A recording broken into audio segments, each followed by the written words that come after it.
Thank you very much. I want to welcome everybody to a workshop of the Manatee County School Board. And I'm going to call this to order at 2:05 p.m.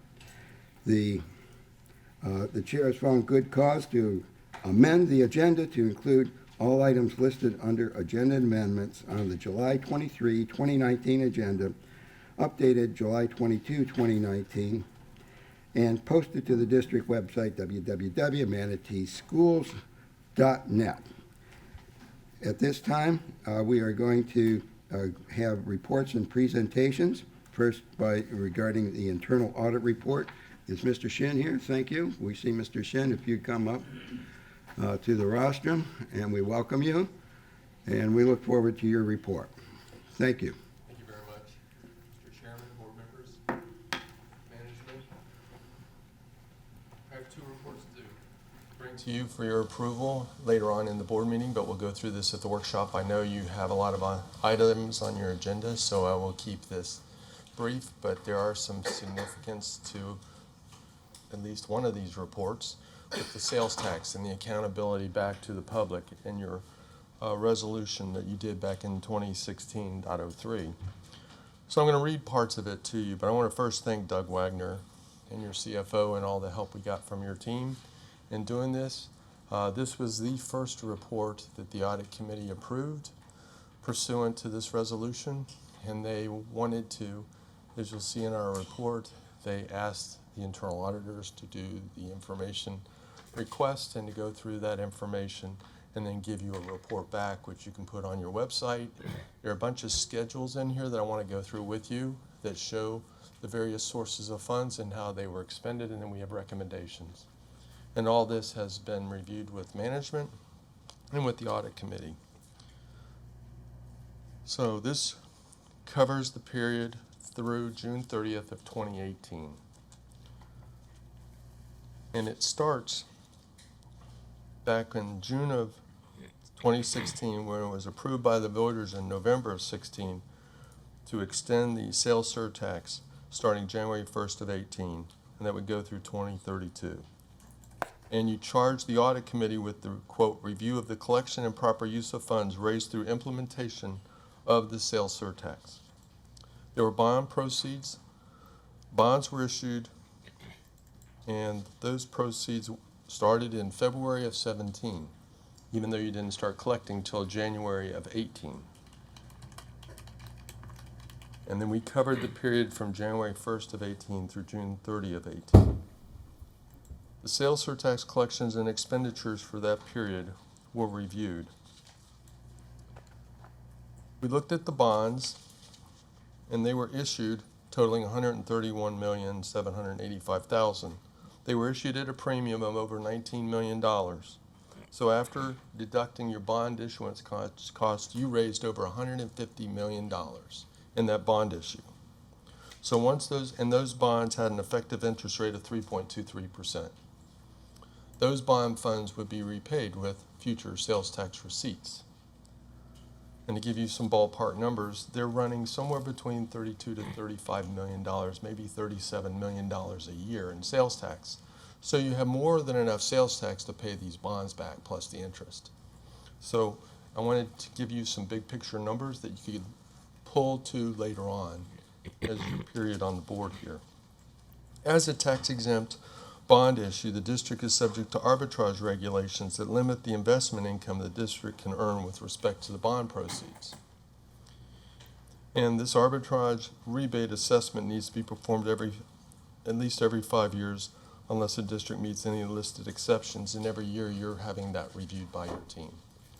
And it was important to note that the audit committee wanted us to make sure that the external auditors were reviewing that also, and it is part of their audit steps. So then they asked us to test several areas, and they charged us with the review of the collection and proper use of the funds raised through the implementation of the sales tax. We compared the plan and actual bond drawdowns. We reviewed the project descriptions and the qualifications. We reviewed the revenue. We reviewed the types of expenditures, and we selected invoices charged each of these projects to make sure they were properly classified. And I'd like you to go to page 3 of our report if you could. It was really important for the audit committee really wanted us to put some of the schedules embedded in this report.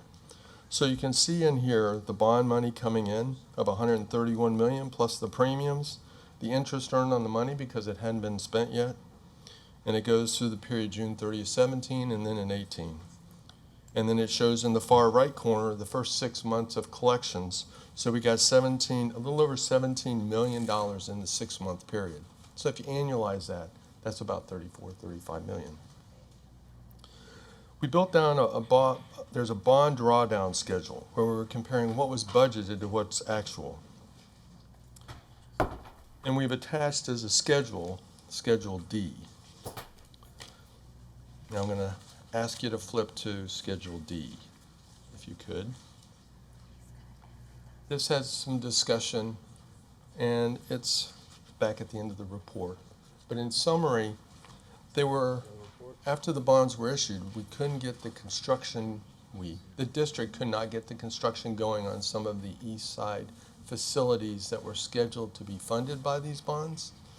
So they took some of those funds from the bond and needed to spend it and wanted to spend it. They had projects going on, so that's when they spent for technology, Bashaw, Palmasola Traffic, MTC, Onico Building, some PSC and SSC lobby improvements. That was out of the bond proceeds early on until those projects got clearance to start construction. So we put those at the bottom in our schedule compared to the budget. So you could see what they had budgeted versus what was expended. And we wanted to show you, the board, that yes, you have more sales tax than beyond the bond, but of the bond, you were spending outside of your original list. But now the question is, are they qualified expenditures? And we'll get into that a little bit later.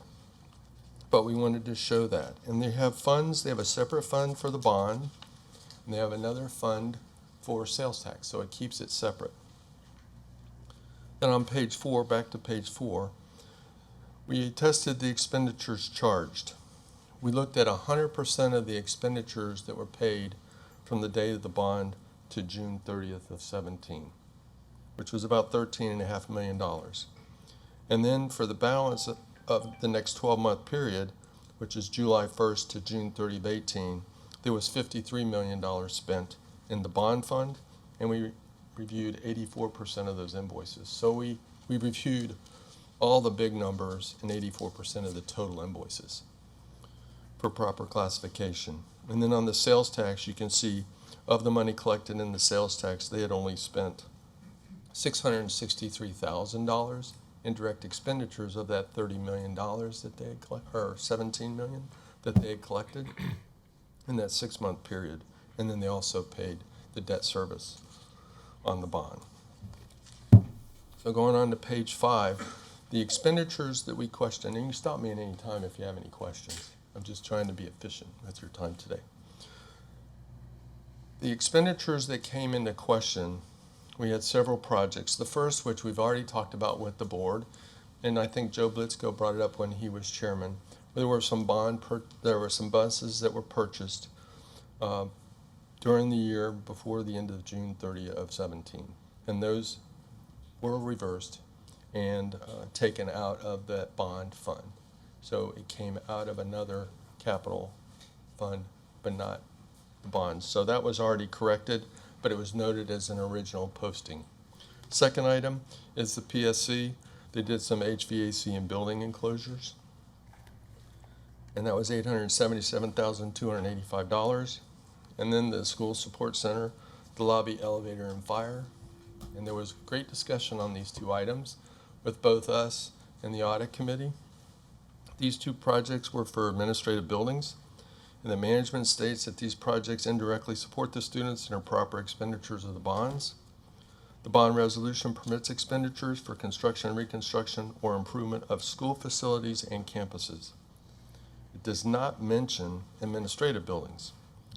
So the audit committee recommended, and we concurred, that these expenditures should not be funded with the bond or the surtax. That the intent was really to help with the actual schools, the classroom, the overcrowding, and the growth necessary. So that was two of the items that we felt should be moved.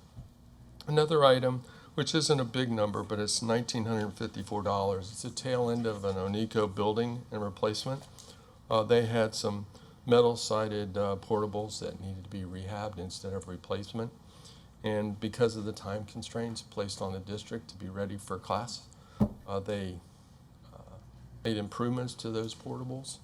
And there was previous money spent out of another fund, but there was only $1,954 out of this, and we're recommending that they take it back out of the bond proceeds.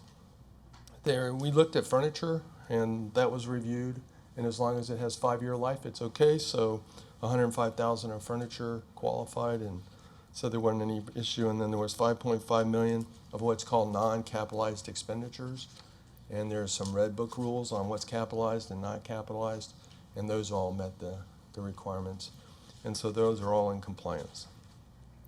And we felt that both of these types of expenditures are appropriate. And we also traced the receipts of the revenue. We verified independently with the state of Florida the revenue that was shipped to us, the district, and then we verified the amount posted and the timing, the periods matched, and it was complete. So there was proper revenue recognition. The interest earned was also traced and recalculated, and it was properly collected and proceeds traced right into our general ledger for both funds 387 and 392, both the bond and the sales tax. The expenditure charge that I noted should not be funded with the bond proceeds or the surtax collections and should be reallocated to other capital funds. So that would be an action that your management and finance should handle. And you should recommend in the expenditure charges to the Onico building in 1954 should also not be funded with capital funds or surtax from the bond. All other expenditures and revenue are properly charged to the proper fund accounts. So we recommend the bond review the quarterly capital. Y'all get a quarterly capital report from management, and it's a very, very good report. It shows a lot of detail specifically to the facilities and where the dollars are spent. They give it to you.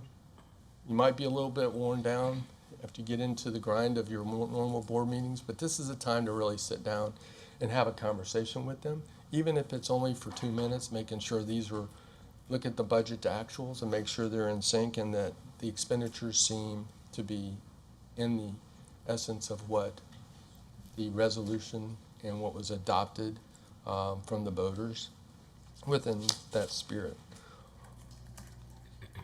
And then the second recommendation is the board should ensure that all projects approved to be funded by sales tax fund or bond fund be in compliance with the referendum to direct benefit of the students in Manatee County. A process should be developed to review the spending to keep the items of the referendum and funds for PSC and SSC and Onico building to be reclassified to the 922. So those are the two basic items that we're making recommendations. So a lot of energy went into the format of this so it could be replicated in future years because they see that they're going to have to do this for June 30 of 19. So we'll be right back into doing some work with them on this. Do you have any questions on this? Board members, Chair recognizes Board Member Kennedy. Thank you. Mr. Shin, I just want to be clear, and I want to make sure my understanding fits with yours. It looks basically that I would say that the process is working the way it should. The district made its expenditures oversight, which is done by you and is done by the Audit committee. Civilian Audit Committee, Citizens Audit Committee, I couldn't come up with citizens for a second, has gone over by you and by the Audit Committee.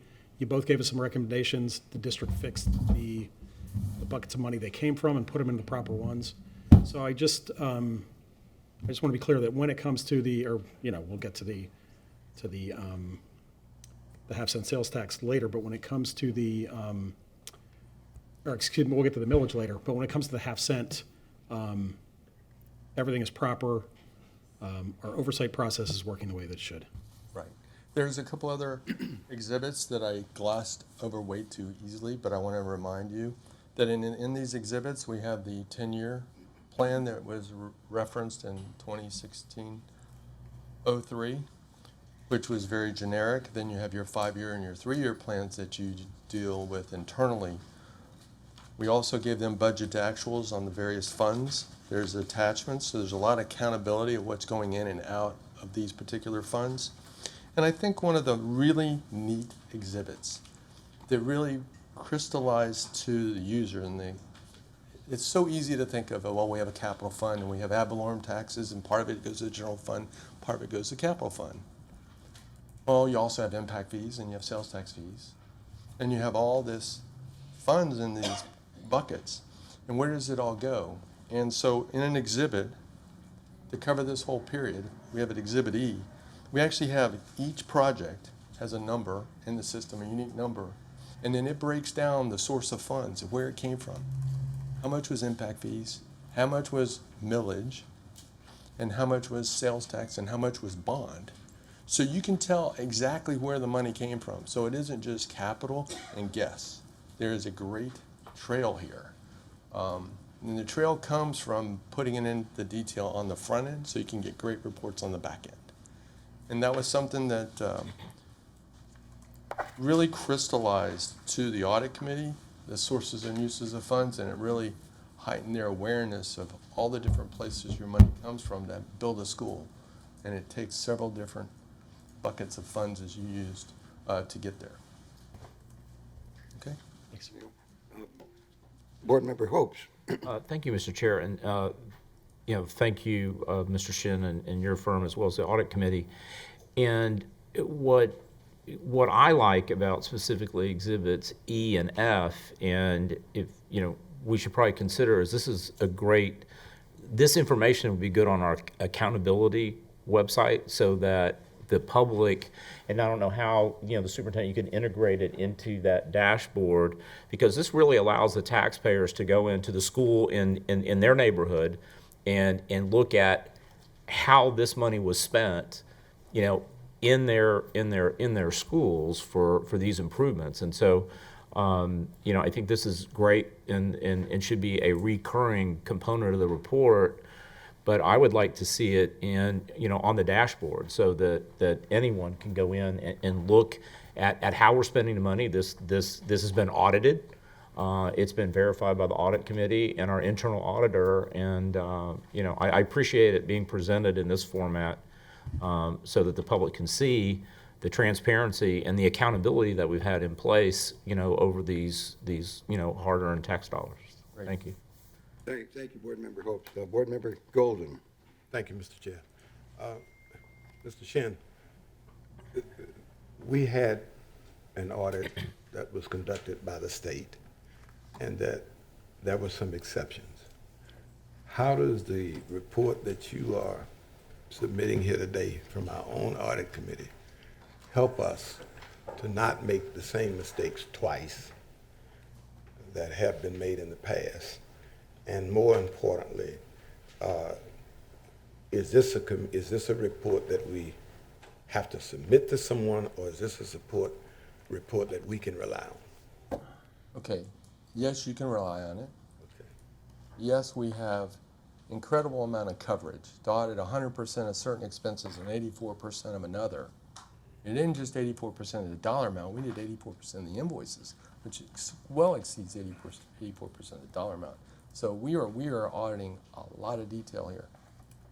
It is a requirement of your resolution that was voted on by the public for the sales tax referendum that you, the district, approve an audit committee report. And so that transparency, like Dr. Hopes mentioned, is right on point. So using this and putting it out there in these exhibits are really, really important. And the audit committee, I expected a certain level of professionalism, but they took this really, really seriously. And they wanted to make sure that they knew this was the first time around, and we wanted to set it up so that we repeatable. So that's why the exhibits and how it was shown. So we went back and forth with several of the audit committee members were giving us input, both in the meetings and then separately. individually about what they'd like to see. So even though I don't know that Joe Blitzko's here today, but he's got his piece in this too. So, and then to the issue of the external audits, we can opine to whether or not it was classified in the right account. And so this was very specific to the revenue sources, which is different than what your external audit's doing in a more broad sense. We got into a lot more weeds than they would have, and a lot more detail, in a very specific way. And what we found was very limited, and only several items, and they were marginal at best, but we said, let's stay clear, let's stay high and to the right, and let's keep it at the schools. And I think that's where you saw us. Yes. Thank you. Thank you, Board Member Golden. Any other questions? Okay, the second report is homeschool transfers. And some background, this is by the way, these are draft reports, and once you approve them in your normal meeting, then we take draft off of them, and then it goes onto your website. That's the protocol. So to give you a little background here, as y'all recall, the Department of Education Inspector General came in and had some findings for lack of adequate documentation for students classified as homeschooled during the school years 14-15 and 15-16. So the direction was from the audit committee and the superintendent, and y'all supported it, was let's go in and see how we're doing today. So we went and we looked at where we were. We did 4 different areas. We reviewed the OSA documentation for the senior cohort 16-17 and 17-18. We went and looked at the letters of intent that were signed for homeschool for anybody from K-12 for 16-17 and 17-18. Third thing we did is we went out to the schools. We visited all 6 high schools and Horizon, and we looked at school processes. And then number 4, we looked at the OSA and what was happening with their files. So the first item, when we were reviewing the documentation, we pulled 100% of the OSA files on anybody that was in a senior cohort from 16-17 or 17-18. And on page 3 of our report, we show that there were 369 seniors that elected homeschool, and in 17-18, 349. And in both cases, there was only one instance of not having a letter of intent signed. We did find that OSA was missing 2 files for 16-17 and 1 for 17-18. And we looked at 100% of the files.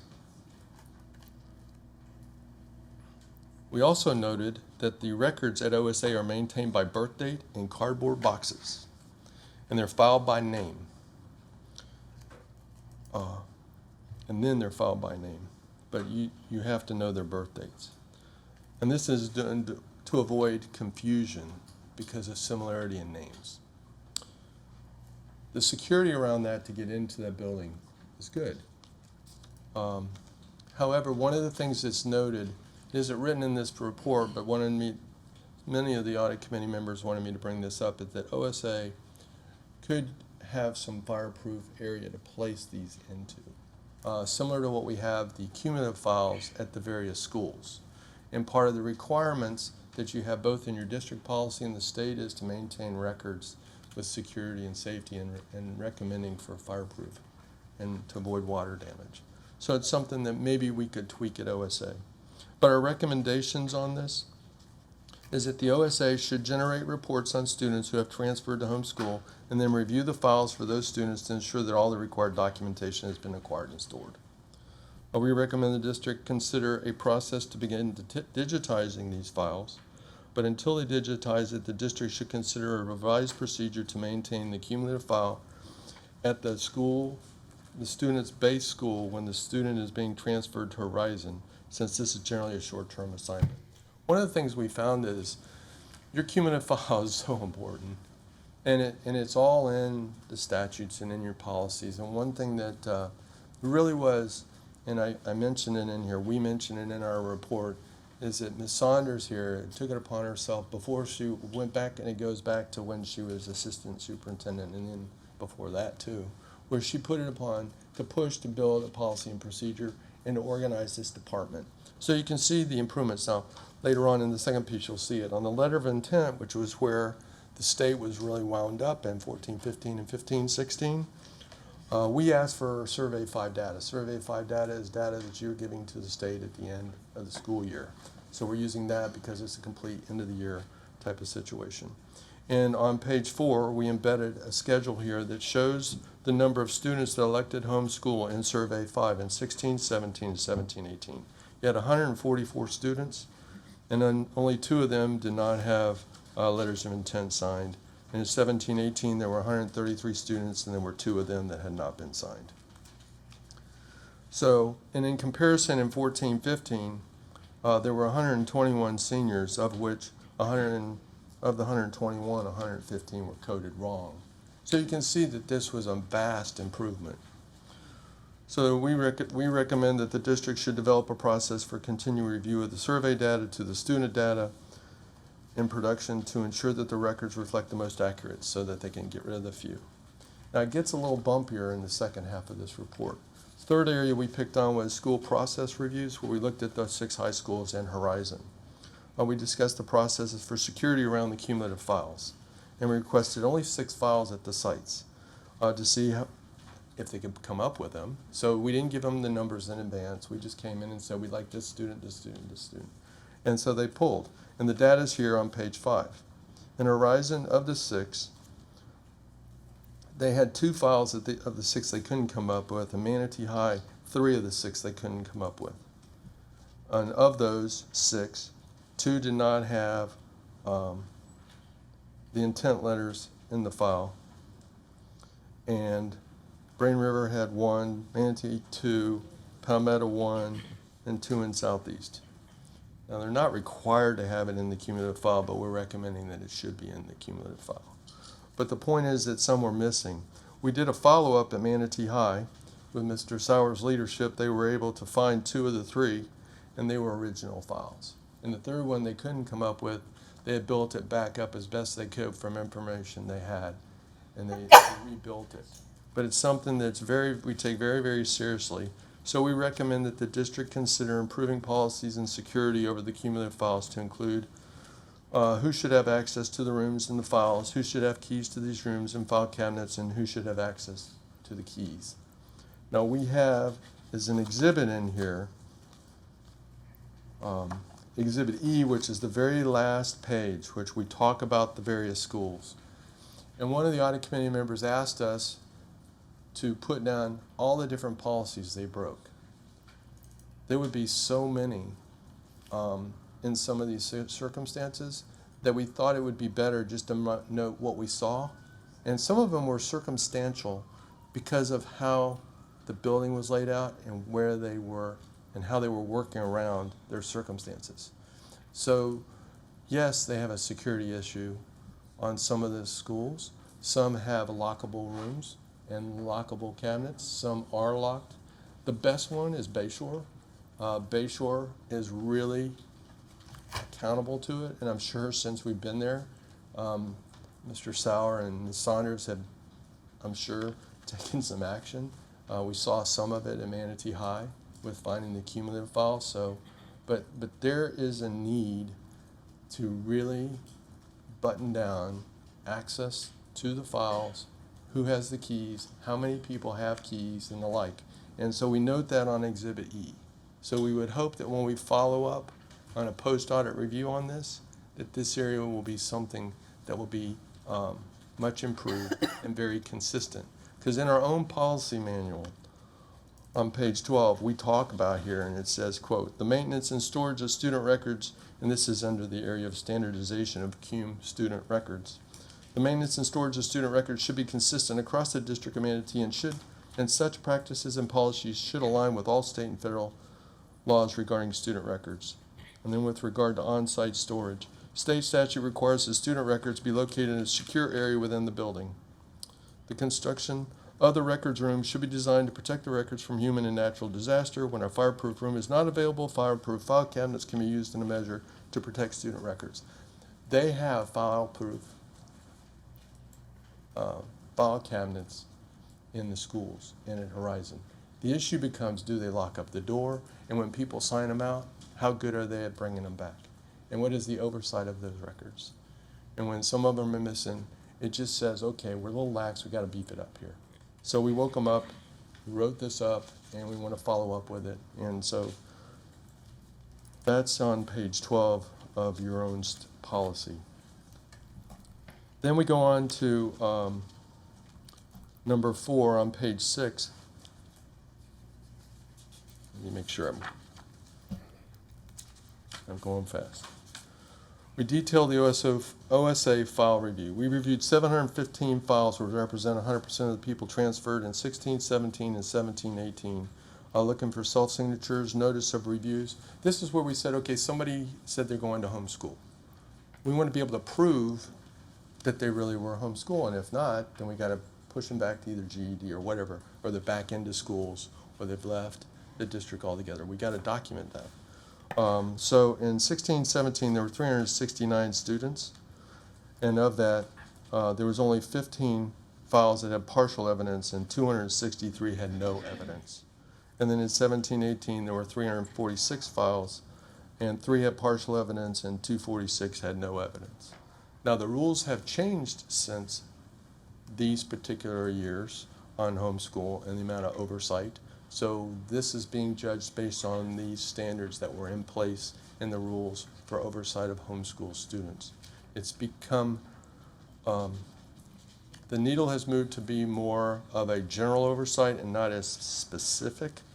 So, and Don can talk more to that, but under the time constraints, I didn't want to digress too much on this, but it is an area that they're aware of and they are improving, and we could see changes that were happening, but we weren't able to audit it because we could see that they were in the process of making an enhanced area to this to make sure they're coded to either GED, Florida Virtual School, or they're returning to the classroom. So they have the codes to do it. They just need to follow up on it and get that button down. And they're aware of it. So covering a lot of ground. Board members, questions? I just have one. Okay, Board Member Golden. With respect to the records Yes, that sir. are kept at the schools, did you all make any determination as to who, or make a recommendation as to who the custodians should be of those particular records? Right now, your policies are the registrar is synced up with OSA and also the principal. And so, you know, it ultimately lies at their feet. It's our understanding in reading the policies. And Ms. Saunders can address more detail. What we found was in our recommendations is we're talking about you've had some turnover and you continue to have turnover in the registrar, and proper turnover or proper oversight of these CUME files is imperative. Who has keys? In one school you have 8 sets of keys floating around. Why do you need 8 sets of keys? And then you have someplace like Horizon where the transient, you know, the schools, the students are coming in and out, so that CUME file is moving. We're saying, why don't you just keep it at their base school? And then anything that happens there, they can always come back and see it here. Or, and maybe if you're going to digitize, that would be the place to be digitizing. The question I'm asking, though, is that you said in your report that we are trying to get standardization at the school boards, at the district level.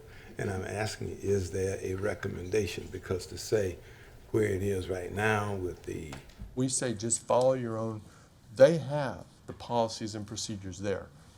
What they wrote is effective. Just follow it. The inconsistency of following their own policies in this area was not as stellar as the other areas of getting the signature on whether or not they're going to be homeschooled. And that's when we got into this CUME file, it was not good. And the follow-up on the homeschool. And that needed improvement. So that's what so the policy's good. Just follow it. And Bayshore's got it. I'd take that principal and I'd take that registrar and I'd say, teach it, you know. so basically your input is that we ought to mimic Yes. what is happening at Bayshore High School. Right. That, And it should be part of the review process of those people. And it should be duly noted in their files. is that your recommendation? Absolutely. All right, thank you. Okay. Board Member Holtz. Thank you, Mr. Shin. So the one I have one question, and that is, based on your audit and review around the 16, 17, and 17, 18 on the homeschools, would it be your opinion that the administration has indeed effectively cured the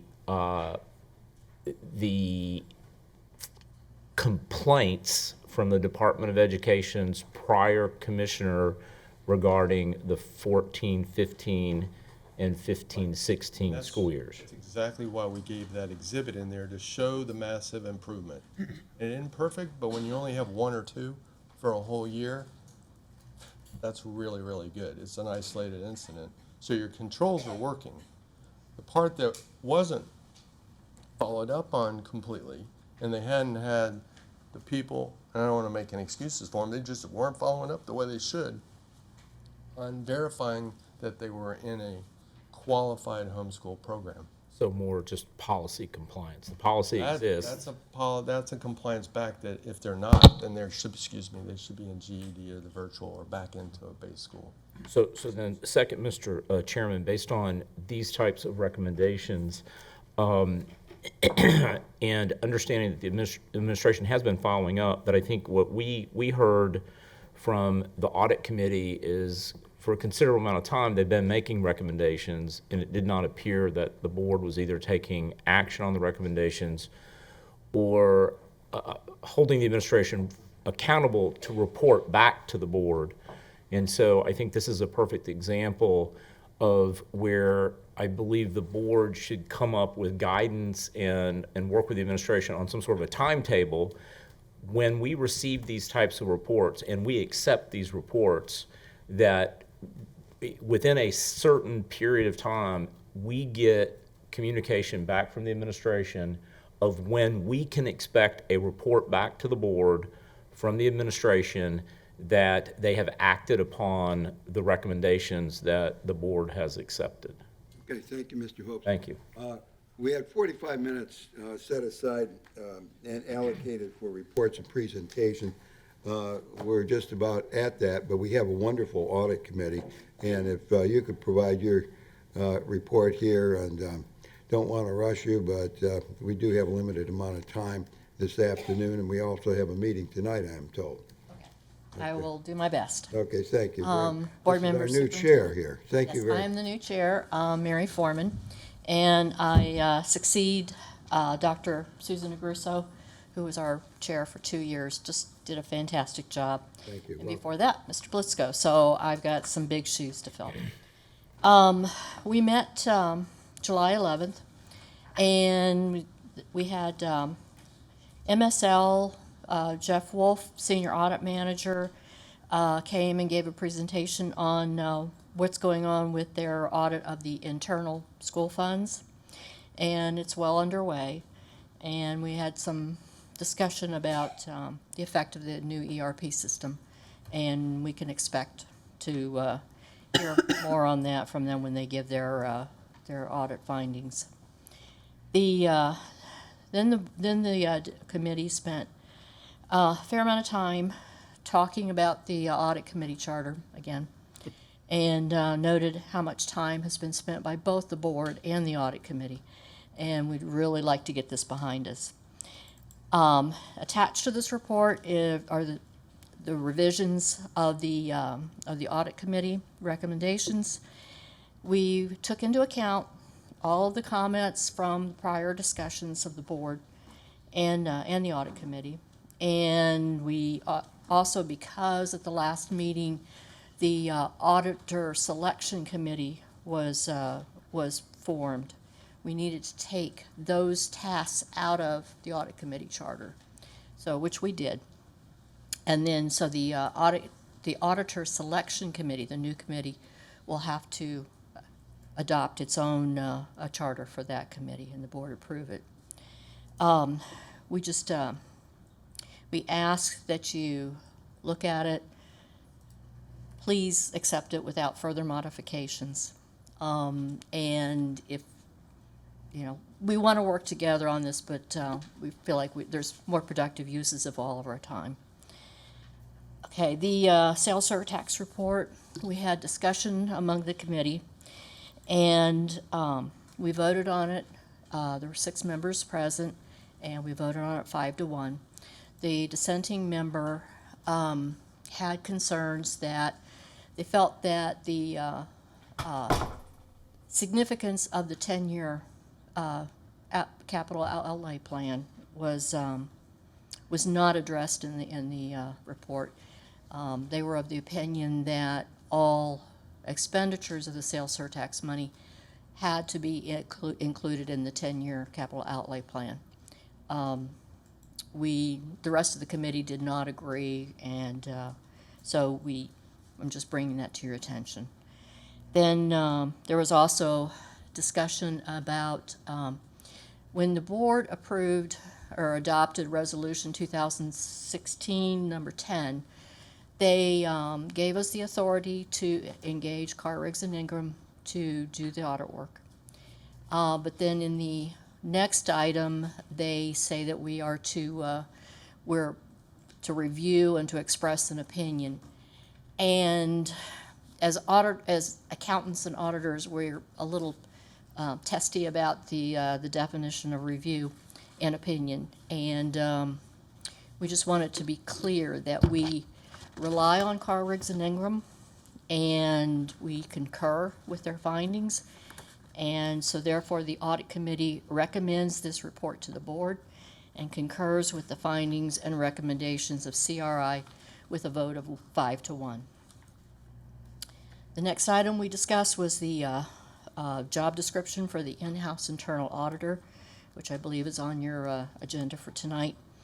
And the suggestions of the committee were to require either a CPA or a certified internal auditor certificate.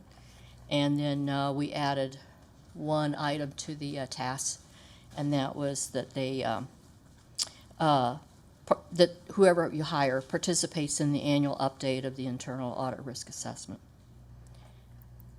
The next up was Doug Wagner did a presentation on the Auditor General report and action plans.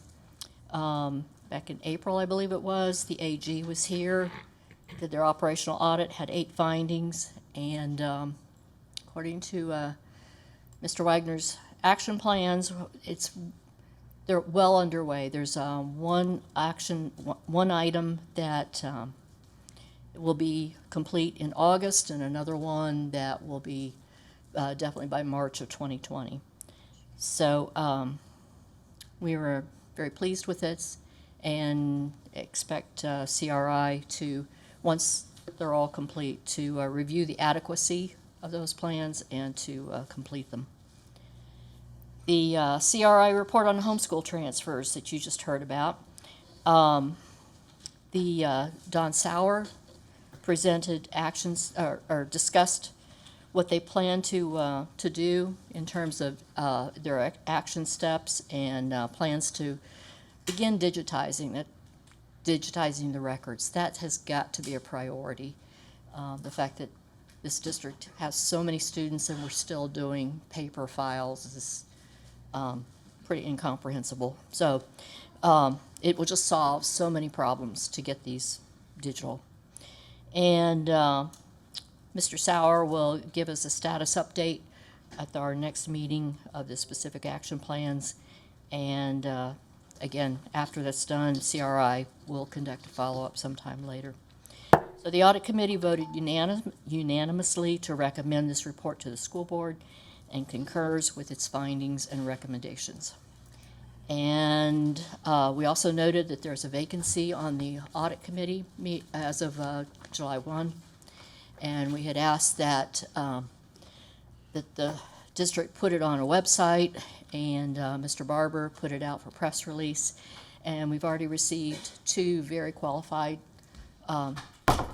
inquiries. I forwarded them to Mr. Minor, and we'll follow up. And I think we'll have somebody on board pretty soon. Our next meeting will be September 5th. Thank you very much. Board members? No questions? Thank you. And thank your wonderful committee that works so hard. I'm sorry, Board Member Golden. Did I understand you to say that the committee unanimously approved the entire report, which contained within it a recommendation by 5-1 that all of the capital campaign funds be expended within the 10 years? No. That was the dissenting person. I understand. That was the one. But even that dissenting person then voted, No. but you just said it was a unanimous, No, there were two reports. The one on homeschool was unanimous. okay, The one on sales surtax was 5-1. okay. Okay, thank you, Board Member Golden. Yeah, Board Member Kennedy. Welcome to the chairwomanship of the audit committee. Thanks. Just a quick question. In September, when you meet, will a draft charter of the auditor selection committee, will that be on that agenda? Well, it's not our purview to create that until, that is the auditor selection committee, which happens to be made up of all of the audit committee, but it's also going to have to be chaired by a member of the board. If I misspoke, that's what I meant to say. The auditor, my time's up. The auditor the new committee that we just created at the last board meeting to select our internal audit. When the new committee meets, that will be one of its first tasks is to, Oh, okay, so the first step will be for this board to name who will be the member that sits on that. Got it, thank you, that's what I was after. Thank you, Mr. Chair. Okay, thank you, Board Member Kennedy. All right, thank you again. And next item on our agenda is public comment. We have set aside 30 minutes for public comment during this workshop. And if we're not able to have everyone who has signed up or wishes to speak in public comment, and there is time available after other matters are taken care of, we will resume that. But we will definitely close the workshop at 5 p.m. I think most of you know we have a regular board meeting beginning at 5:45. We need that 5:40, that 45 minutes to make arrangements for that meeting. So with that being said, we're going to begin the 30 minutes of public comment, and I'm turning over the gavel to our distinguished Vice Chair, Gina Messinger, and we'll begin accepting comments from the public. We thank all of you for coming, and we thank particularly those who have their thoughts and feelings to share with the board, and we will listen appropriately. Thank you. Okay, I'm going to just read our policy. Public comment is not an open forum to discuss matters unrelated to education, to support or oppose candidates for public office, or to engage in commercial speech attempting to sell a service or product to the school board or public. Also, public comment is not an open forum to attack individual school system employees or board members. Any such complaints should be submitted in writing to the superintendent for appropriate handling. Finally, this is not a forum for addressing issues involving individual students. Because of privacy concerns, such issues should be submitted in writing to the superintendent for appropriate handling. Each speaker is allowed 3 minutes to address the board. Speakers must stand at the podium and not approach the dais. If a speaker has a handout to present to the board, those must be given to our agency clerk for distribution. This is a business meeting of the school board, and the public expects that we conduct it in an orderly, efficient, effective, and dignified manner. We request that speakers keep this in mind when making your comments. We also request that the audience keep that in mind and not demonstrate approval or disapproval of what a speaker has said by clapping or booing. The board appreciates the public input and will listen attentively, consider each comment, and usually will not respond, enter into debate, or answer questions during comments on agenda items or during public comment section. And as Chairman Minor said, that we have a half an hour set aside. On my clock, it is 2:55. So that means at 3:25, we will end public comment. And if time permits, then we will allow public comment after the rest of our business is completed. Am I understanding correctly? Yes, that's correct. Okay. So we ask people to, recognize it's 3 minutes and that's it. You have to go sit down then. Thank you. Okay. I will begin with Mr. Joshua Esau, and after Joshua Esau will be Roosevelt Dunbar. Joshua, come on down. And after Joshua will be Roosevelt.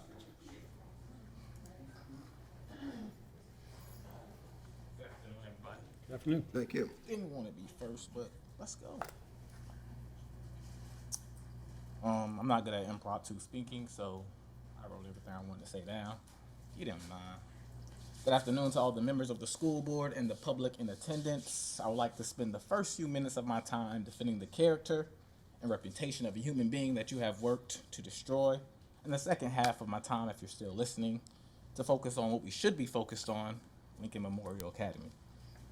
To begin, I think we are all willing to acknowledge that Mr. Hunley himself, as an educator, is not a danger to our kids.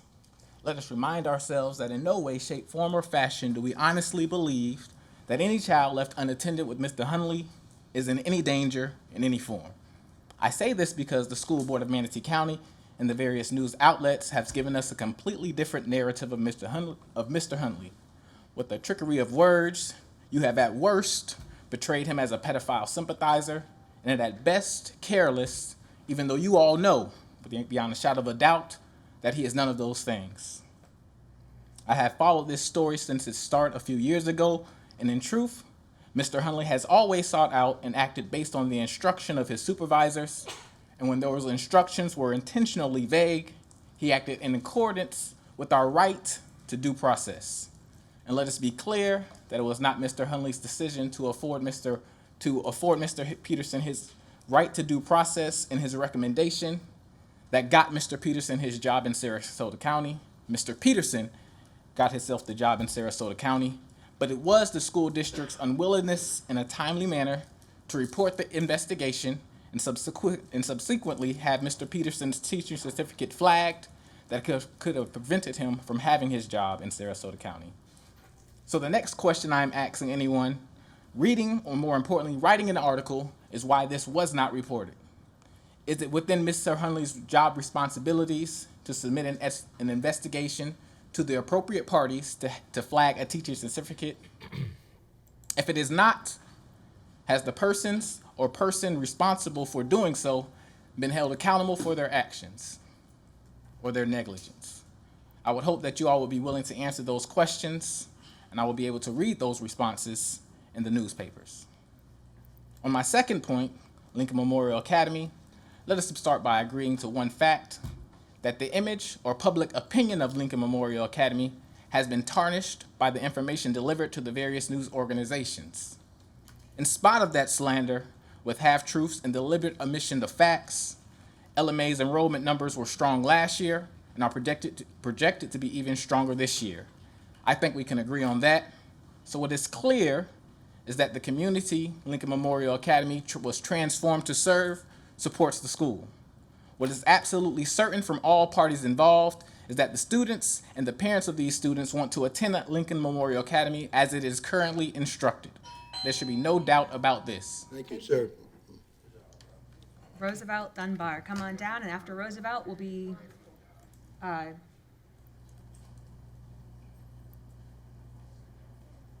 Phillips. Joanna. Is that how you'd say that? Joanna Phillips? Okay. All right, greetings to the board. I just want to sing that same tone, but in addition, I also represent the students. I just want to open by saying that the city of Troy was known for its impenetrable walls, and at many times, at many rates, the enemy tried to manipulate the wall by going over, by trying to knock it down. But I want to say that we also receive students that come with many barriers. They come with many socioeconomic barriers, academic barriers, and we at LMA devise academic and programs and services to try to break down their barriers. And I think that we do a great job at trying to see the progression, academic progression, and see the change in behavior and then behaviors with the programs and services so that we can create an environment that's conducive for learning. Thank you. Joanna Phillips, and after Joanna will be Charlotte Hopper.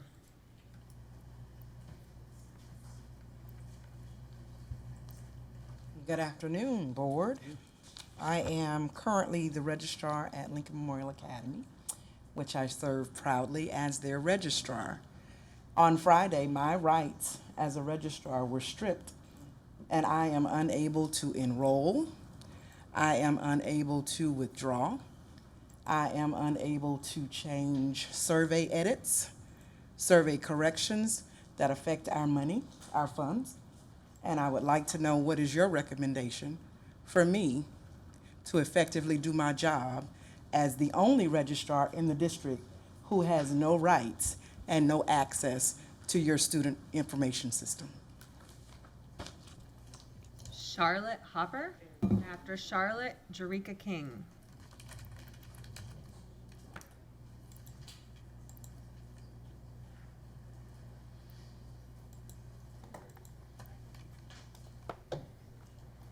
Hello, my name is Charlotte Hopper, and I am a teacher's aide, a reading teacher aide at Lincoln Memorial Academy. I came from Braden River Middle School from last year before. What I would like to present to you is more coming from in-class feeling of, from in the class directly with the children, and how LMA has set up the way that we discipline in conjunction with training. What I saw from another public school was that you got frustrated, mad, yelled at the kids, sent them to the principal office. This is not what we do. If a child is not able to concentrate, focus, they're asked to fill out a form that we have available right there in the classroom. He stays in the classroom where he can continue to be in the atmosphere of instruction. The teacher can continue to instruct, which they're paid to do, not to keep handling a situation, a problem. He fills it out, which has questions, for example, why am I acting this way? Am I cold? Am I hungry? I've had kids say I'm hungry. I had to stay up all night with my little brother. I had to take him to the bathroom and he was sick. I've had lots of things come up on those forums. That's why they were acting out. Or maybe they're bored. Maybe they don't like me. I don't know. Whatever they had to say, they said. They had their chance. They got to fill out the thing. They waited. The teacher goes over, takes a moment with them to go over the form and see if they're ready to go back into the classroom or not. If they are, they may go back into the instructional atmosphere. If they continue to act up, all the teacher has to do is pick up the phone, call and ask for support. Someone who is trained comes to your classroom, takes that student out of the class from disrupting the class, and has a talk with them or lets them cool down or calls their parents or whatever needs to be done. But in a calm, trained atmosphere. Then they might come back to the classroom or not. My point is that I have seen a great change in the students of LMA since I started teaching there. I'm currently in the summer school, and the kids are just like angels sitting there quiet. I mean, it's a huge transformation. They had stability. All the teachers did what I just told you. We all did the same thing. They felt stable. They felt secure. Nobody was doing their own thing or throwing them out or wait outside in the hallway or whatever. We're trying to make a more stable environment for those underprivileged kids. Thank you so much. Jerika King, and after Jerika King will be Charles McKenzie. Jerika King, come on down. Okay, Charles McKenzie, come on down. After Charles McKenzie will be Elijah Robertson. To the board, board chair, Superintendent Saunders, we at the Lincoln community have come this far by faith, and we are not about to turn around. No one at the administrative level has mismanaged funds. We are convinced that the actions of this very board have contributed to the financial stress that Lincoln Academy is now experiencing. Henry David Thoreau said there are 1,000 hacking at the branches of evil, to one digging at the root. We believe that to go over the fact in minutia that the baby is sick is hacking at the branches. Wherein lies the culprit? It is the responsibility of this board to objectively consider all elements of why there are problems at school sites. The state has oversight over this board. We believe that a constant barrage of the stale bread of deceit and the rotten meat of half-truths has been fed to the media. The fact that the people are here today in this building is indicative of the fact that the community has rejected this menu, although the media has swallowed it whole.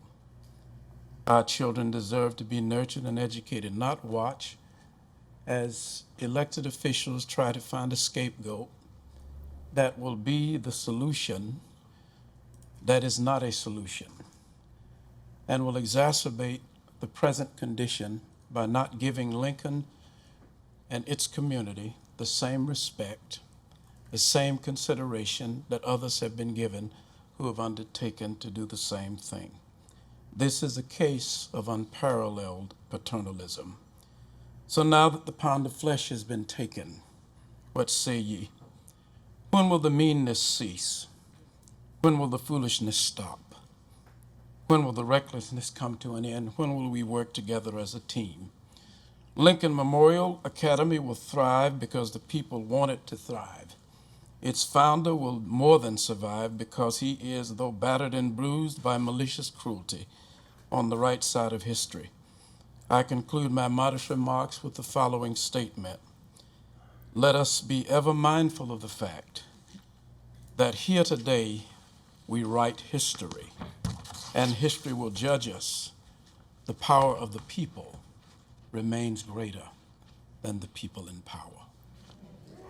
Elijah Robertson, thank you. Our policy dictates we will not show approval or disapproval. Thank you. Elijah Robertson, and after Elijah will be Troy Bellamy.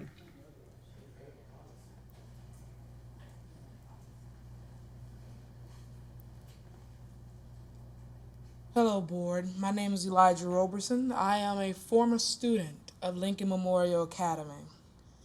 Lincoln has always told us kids there to always do the right thing, the right way, and right now. They have also told us to show Trojan pride.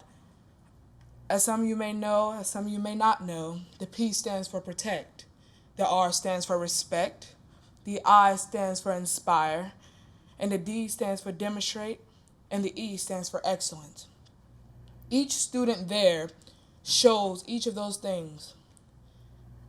Yes, Lincoln Memorial Academy may have a little problems, but this is the best school in Manatee County. I don't care who judges it or what they might say, but this is the best school that will ever be in Manatee County, the best middle school there is. In life, Lincoln Memorial Academy have shown me better leadership. They have shown me better character. They have shown me how to do businesses and how to approach people.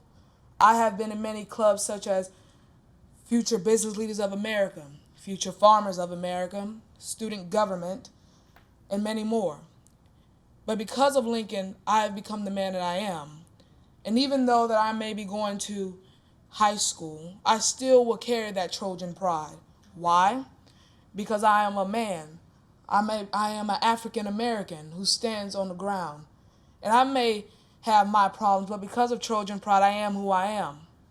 I would never say anything negative about Lincoln. Why? Because they gave me an opportunity to become who I am. And I love Lincoln.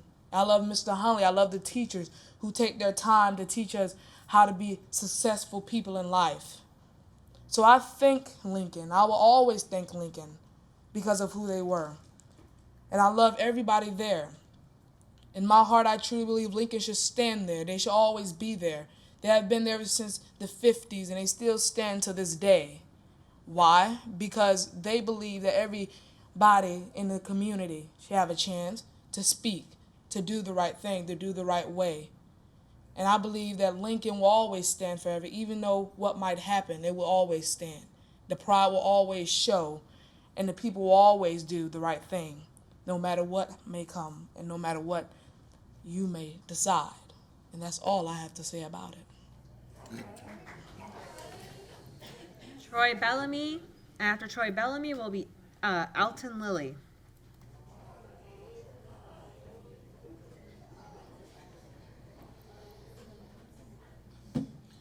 Good afternoon, Board.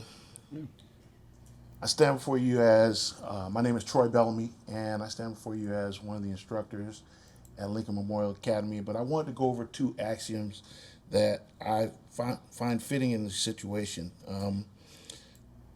Everyone knows about the axiom of throwing the baby out with the bathwater, but I submit to you that both the baby and the bathwater are pure in this situation.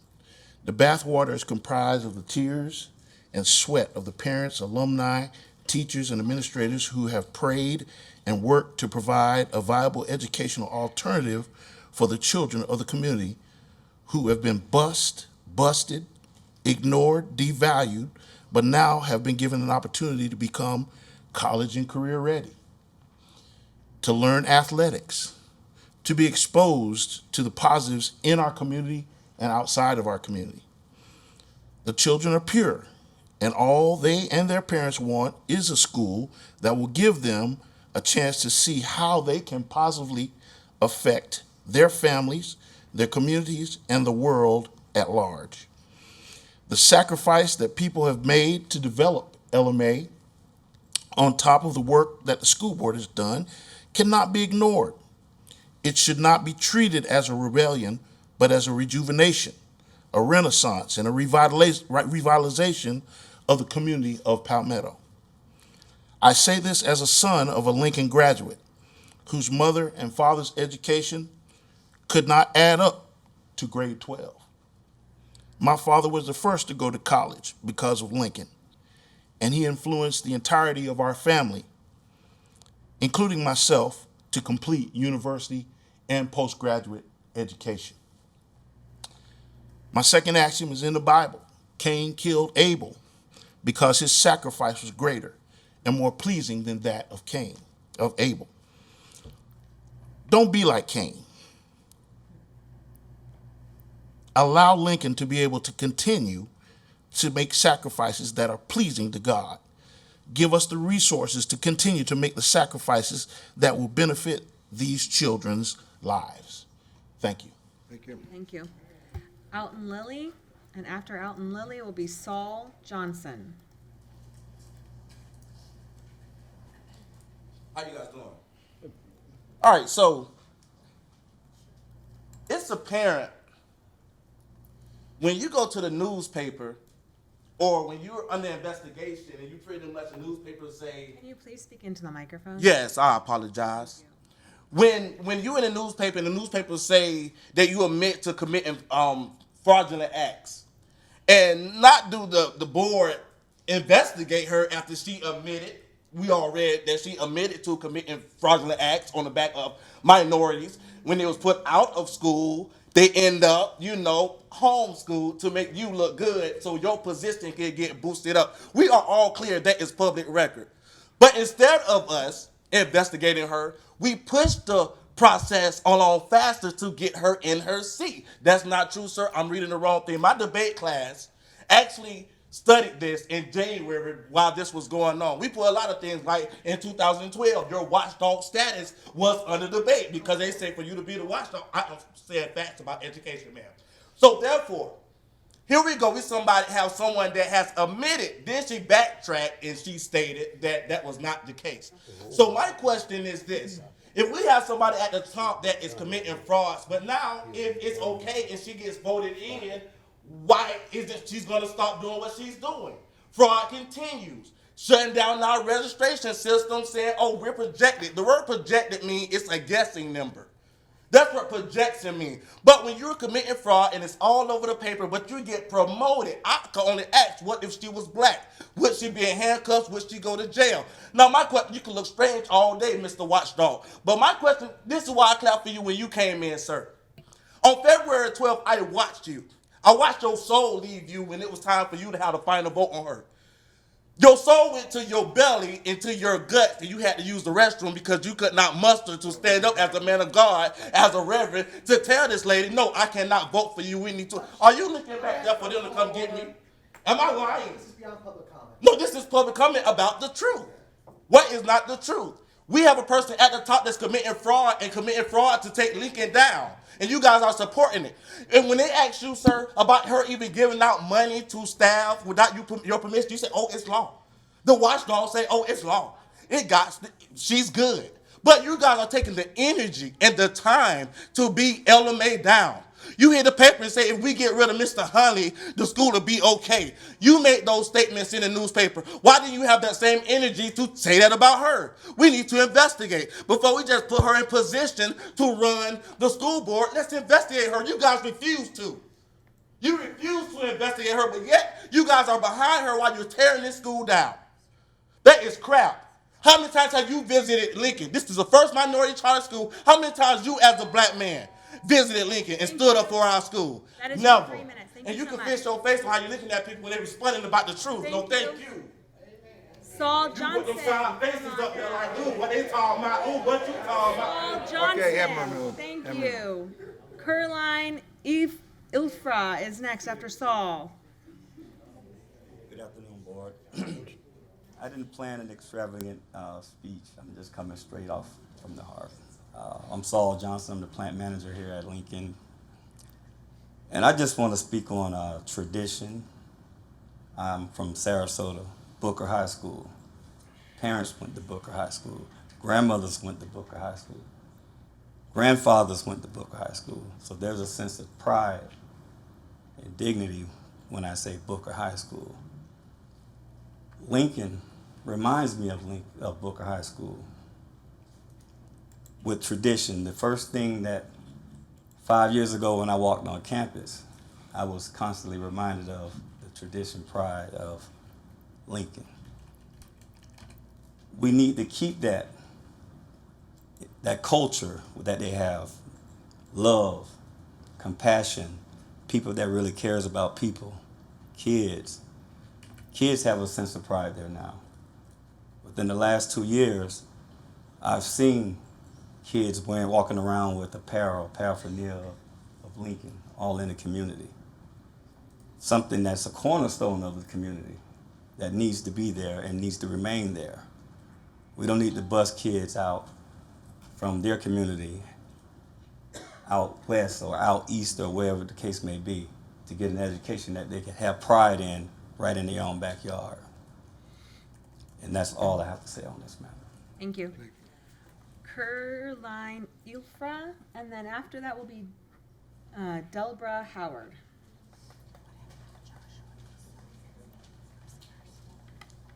Carlene Ofra is my mother. I will be taking her place.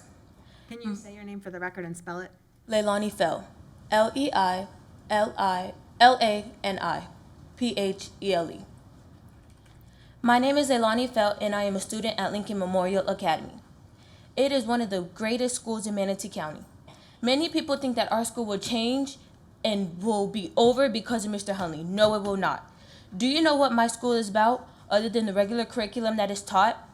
Do you know that we are a total life prep school? How are you going to do what is done at Lincoln Memorial Academy when you know nothing about it? You tell us to go to college, but how will we go to college if you do not teach us? You have a vocational school. You have vocational schools in this county, but many students do not know about them. Do you teach proper etiquette at all your schools? Do all your middle schools know that have they been taught financial literacy? How many clubs do your school have?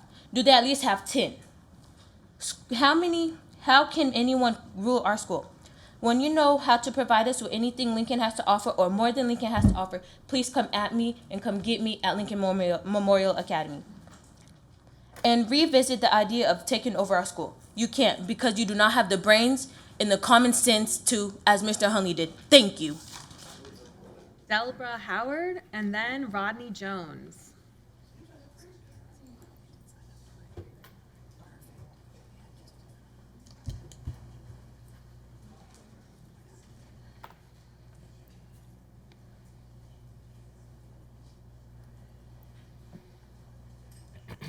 Good afternoon. Good afternoon. I am Delbert Howard, a retired school teacher, Manatee County. All I wanted to say is something very simple. The assassination of John Kennedy did not stop anything that was going to happen positively for the black man, the black people. Killing Martin Luther King, the leaders, did not stop the movement. Killing Nelson Mandela by putting him in prison, trying to kill his voice, did not stop the movement. Getting rid of Mr. Hunley will not stop the movement. Lincoln was there before Mr. Hunley. I believe in Mr. Hunley. And the next leader that comes, I'll believe in them because we have a community that loves Lincoln. It's our own. We're inclusive. Anybody can come that comes and apply. It's not about just for black people or Hispanic people. We are for all children because all children need a sense of, I belong. They care about me. They love me. They're looking out for me. I was educated in the public schools of Manatee County. I know the feeling. I know the feeling of the 70s. Being at Manatee High School, I know I was treated by teachers because I didn't feel like it was my own, nor did my brothers or my neighbors. We are not against this board. I am not against this board. I am not against this board. But I want you to do the right things because we all have skeletons. We all have closets. We all have things that we've been accused of doing and not doing. We were innocent. But I tell you this, knocking down a school in Manatee County that properly, adequately educates, make kids feel like I can soar through the sky, it's a wrong move.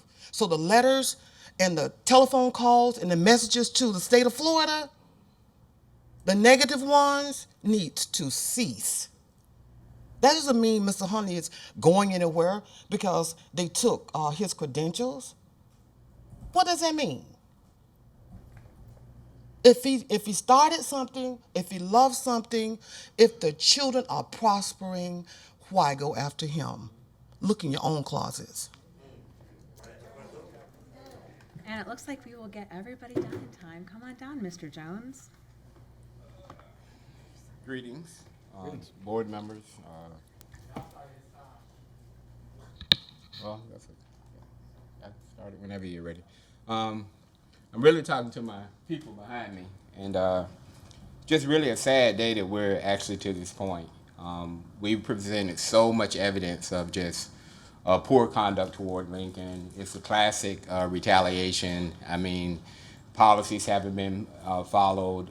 We brought things in that are, I would think, dire questions should have been asked. Nobody asked any questions. You know, now we're to a point now where you've lost containment of it. What you've done, people actually see what's going on, and you're still going forward. It's the most amazing thing I've ever seen. So what we're saying here, and what you see out of Alton, Mr. Mitch over there, is your lack of understanding of black people. We're some very passionate people. So when you see us crying like I cried during those speeches that those kids gave, it's because we're passionate, not because we're angry. And so I appreciate you, brother. You don't lose that for anybody. You don't lose that for your home. And so we've been severely mistreated here. This board has showed a poor lack of leadership, a poor lack of character, a poor lack of ethics to allow this stuff to occur. As they said about Ms. Saunders, you know, committed a fraud with those students. And the majority of those students were black and Hispanic and poor. And there hadn't been any follow-up on those kids that I've heard, or how those kids are doing, or what happened to them, or where they landed. I haven't seen it. I've seen a money trail about the money trail and lots of talk about money, but nothing about those kids. And so we've had it. We've talked enough. We pleaded enough. We've worked with your committees. We've worked in processes, and we are done. You don't understand it. So we have to file every complaint that we have to file. That's the new day. Nothing is changing, and we're pushing through. And Mr. Hopes, you know, I'm not going to say anything negative about you, sir, but we don't appreciate your brand of business, the way you conduct business. We don't appreciate it here, sir. We won't have you here. And additionally, we'll make sure you don't go anywhere else until you fix your problems here. So we'll be contacting Santa Fe, and we'll be pushing some documentation up there, sir. You won't be going anywhere. And we'll make sure that doesn't happen. So don't think you're going to slide out of here like we let Dr. Green slide out of here. You will not slide. We will take care of you. So you're not the only one with power around here because we serve something greater than everybody up there. And Reverend Golden, let me tell you something, sir. You are a pariah to us. What you have done, you are a backdoor dealing man. And that's my freedom of speech, and I will exercise and nobody open their mouth. You are a backdoor dealing man. We've asked to meet with you. I personally asked to meet with you. This community has asked to meet with you, but you're on everything with Saunders when it should be Charlie Kenny making those decisions because I trust him a lot more than I trust you. And that is the truth. And so, brother, you have no place at home. And the only time white folks come to a black man anyway when they think they can use you for something, you have some influence or control over your own people. Brother, you have none. You better be lucky you can be seen around there. Thank you. That concludes public comment. Okay, thank you, Mr. Sonner. Can we take a 5-minute recess? That's a good idea. Okay, we take 5-minute recess. Okay, we're going to be in recess for 5 minutes. We'll resume at 2:31 according to that clock there, okay? Hey, better get your mouse. You what? Get another Mouse. Slurpee too? I got my mouse. Oh, you I'm did? doing okay. Oh, I see. I was paying attention and I need to slide back in.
Okay, the next item on our agenda is review of the superintendent's evaluation form.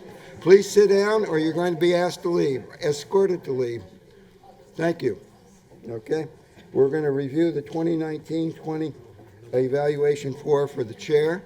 We're running quite a bit behind, and in order to give due consideration to the other matters on our agenda, we're going to try to speed these present items along. Okay, the superintendent, on this form, are there any comments or suggestions, revisions that any of the board members have? Are there public comments regarding this? We only have public comment at one time period at workshops, so we've Okay, completed that. all right. But I do have comments. Okay, thank you. I had sent myself the link to Mrs. Saunders' contract, but now it's not working on this computer. So thanks to all of the internet security, I can't see it. Anyway, when we approved Mrs. Saunders' contract, there was language in the contract that basically said that there would be a schedule, in that there would be, I forget the exact wording, I can't pull it up. Performance goals. Yes, okay, that's the right word, sure. And that there would be money tied to those.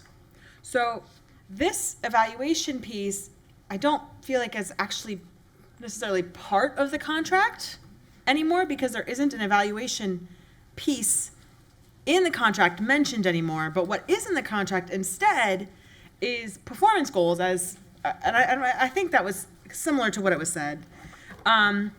So I'm fine using this as part of that, but I would like to see some very specific other goals outlined and percentages of that bonus tied to each one of these things. This could be a certain portion.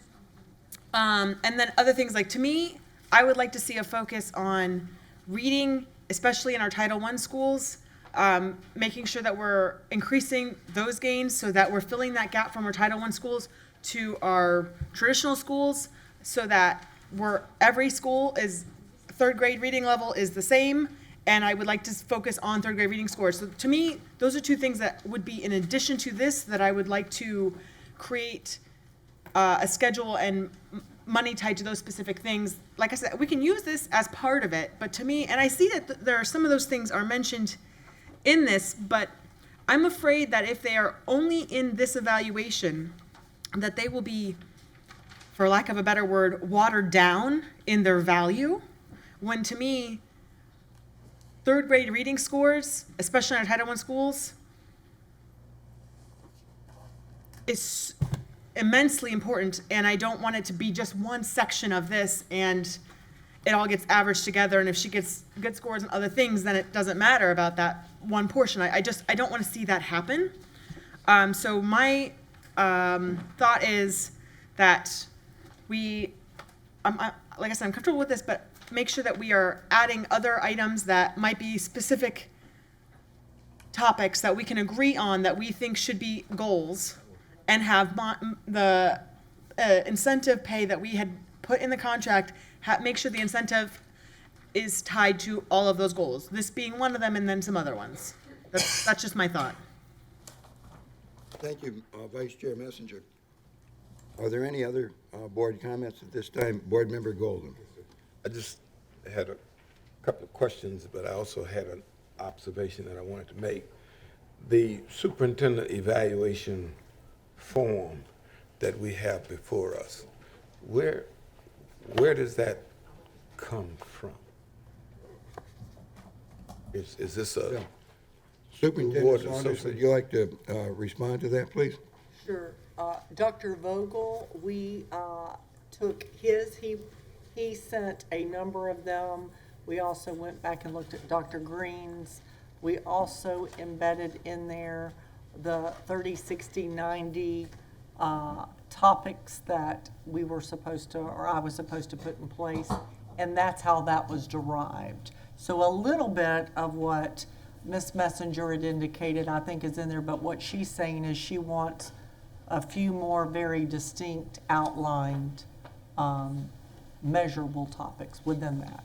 Then Yeah, The other Board, question- Board Member Golden. Yes, the other question that I have then is, I see that we have, if my Roman numerals is right, 26, well, actually 25 different categories, with the last task being overall performance.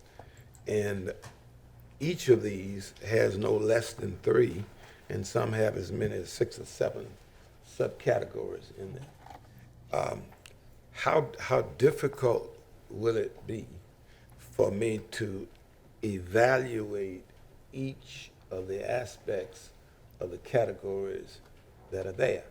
Because I agree, what I'm called upon is to take 25 areas, give a ranking from 10 to 3, divided by 25, and I don't think that helps. I don't think that helps the superintendent. I don't think that it helps us as a board. And I know that a lot of these are issues that she deals with every day beyond us. So that's the other thing. Am I evaluating your performance as a superintendent to your staff and to the parents and to the community? Or am I evaluating your performance as a superintendent reporting to the board? Or both? I just, this is a great start, but if it's going to help us to evaluate you in either your capacity as an administrator or as a chief executive to us, I think it needs to be a little bit more detailed. Superintendent Saunders. If I could make a suggestion, maybe the next time then, when I have the individual briefings, like you said, if you want this to be part of it, when you come, if you have any specific item that you would like to delete or to add per a rubric, then bring that. Kelly can then comprise a new document, and then Michelle can send it all out to each other, and we can look and see if that's a better fitting. So everybody has their specific input to that document. Okay, Board Member Hopes. Thank you, Mr. Chairman. I think I tend to agree with Vice Chair Messenger. And granted, I'm only one voice, but you know, my individual anticipation was, well, first and foremost, starting this July 1st is really the first full year of Superintendent Saunders' regular contract to serve as superintendent. And what I envision is that, and we should probably take a workshop just around that, is for this coming year, now that we have school grades in and we have some of the statistics, is to identify those areas where we want the superintendent to focus and specifically look at targets to be reached in this next year. And then that becomes the evaluation tool with regards to meeting those performance and improvement objectives. I think in this first year, you know, completing her superintendent's training, the state training, and things like that, you know, can address it. But what I envision, and I know the universities and the colleges do this, is each year the board meets really about this time of the year and identifies the performance goals and improvements that are expected from the superintendent. So everybody starts off on the same page, and then we would then evaluate the superintendent based on the you know, reaching of those goals or progress towards those goals. Okay, thank you, Board Member Hopes. Any other comments? It sounds as though, you know, doing both of these things. If you have some suggestions, you know, working from, you know, this initial, you know, put on the table, providing them, you know, to Kelly, you know, for adaptation into a, you know, part 2 of suggested, and then also have, you know, a workshop examining that and maybe making adjustments to that. But everybody, and Vice Chair Messenger has some great ideas. Are we diluting the most important things, or some of the most important things that she sees it, and I agree with, by making it a small part of a big thing?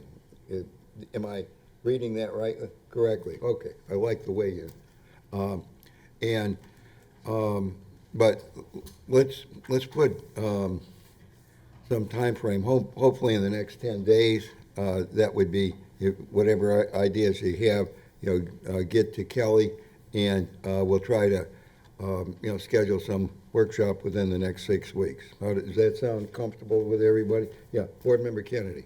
Thank you, Mr. Chair. Yeah, I'm fine with that for a workshop. I think that's a good idea as well. I do want to splash a little cold water on the evaluation debate in general, as I did at this time last year. That my feeling in this business is that the superintendent's evaluation form is the support of 3 or more members, and that evaluation can happen at any time. So I said this last year, I'll say it again, that when I felt that when this kind of move to formalize the evaluation, which maybe wasn't necessarily a bad thing, that's what boards do with their CEOs, but my fear was it was just a way for opponents to publicly bash a superintendent they don't like. And maybe that's a good thing, maybe it's a bad one. But as far as evaluations go, I think as long as you have the support of your board, that's your evaluation. Gina, I do have one reservation about being as specific as 3rd grade reading scores. I agree with you that that is the metric we should all be pushing toward in the same way and same direction and with a unified effort. But there is already enough pressure on principals and teachers around test scores, and I don't have a ton of faith in the Florida testing system, and so I would hate for anyone's evaluation or pay, including teachers and school staff, to be, but we can cover that at the workshop. Mr. Chair, one more thing, super fast. Our board bylaws do state, as long as we're doing evaluations, our board bylaws state that we also have to evaluate annually our internal audit and our legal representation. So I don't believe, again, we do that with internal audit every year when we give them a new contract. That to me is their evaluation. If we're willing to sign a new contract with you for the following school year, you have passed your evaluation. I think same thing with legal, but I just wanted to get that off my chest. Okay. Appreciate it. All right, I'm trying to move this along because it's 10 of 4, and we got, about 90 minutes on the schedule here, and okay. What I Yes. just want to suggest that has been used quite frequently is part of the process is the superintendent presents to the board in this case, her goals and objectives for the next year. And we use that as a point of conversation in the workshop. So if we could get the superintendent to present to us the goals and objectives that she set for herself to achieve in the next year, that would be able, we could incorporate that into ours. Well, let's discuss that at a workshop. I think that's a lot of merit to that idea. Okay, the next item on our agenda is mental health support presentation. Nicole Cox, thank you very much for being with us and all the great things that you do. And this is a very important topic. You've heard my concerns a few minutes ago to what extent that you can cut it down a little bit. That's great. Okay, thank you. We are aiming for 12 minutes. Okay, 12 minutes. Okay. Thank you. Down.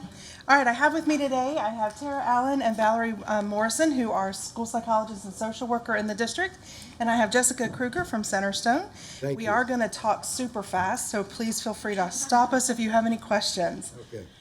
First thing we wanted to talk about is we wanted to do more than just suicide prevention, so we're going to get there at the end of our presentation, but we wanted to talk about all of the great things that are going on right now. So we're going to talk about our new SEL, or Social Emotional Learning, and Mental Health Coordinator, our Mental Health First Aid Training, additional trainings, our Centerstone will give us an update, and then we'll get to our Suicide Prevention Program. The new SEL Mental Health Coordinator will begin with us officially on August 1st. The position of this person is going to oversee the development and the implementation of a district-wide social emotional learning plan. We want to make sure students can go from one school to the next and get the same supports, as well as understanding the expectations across the district.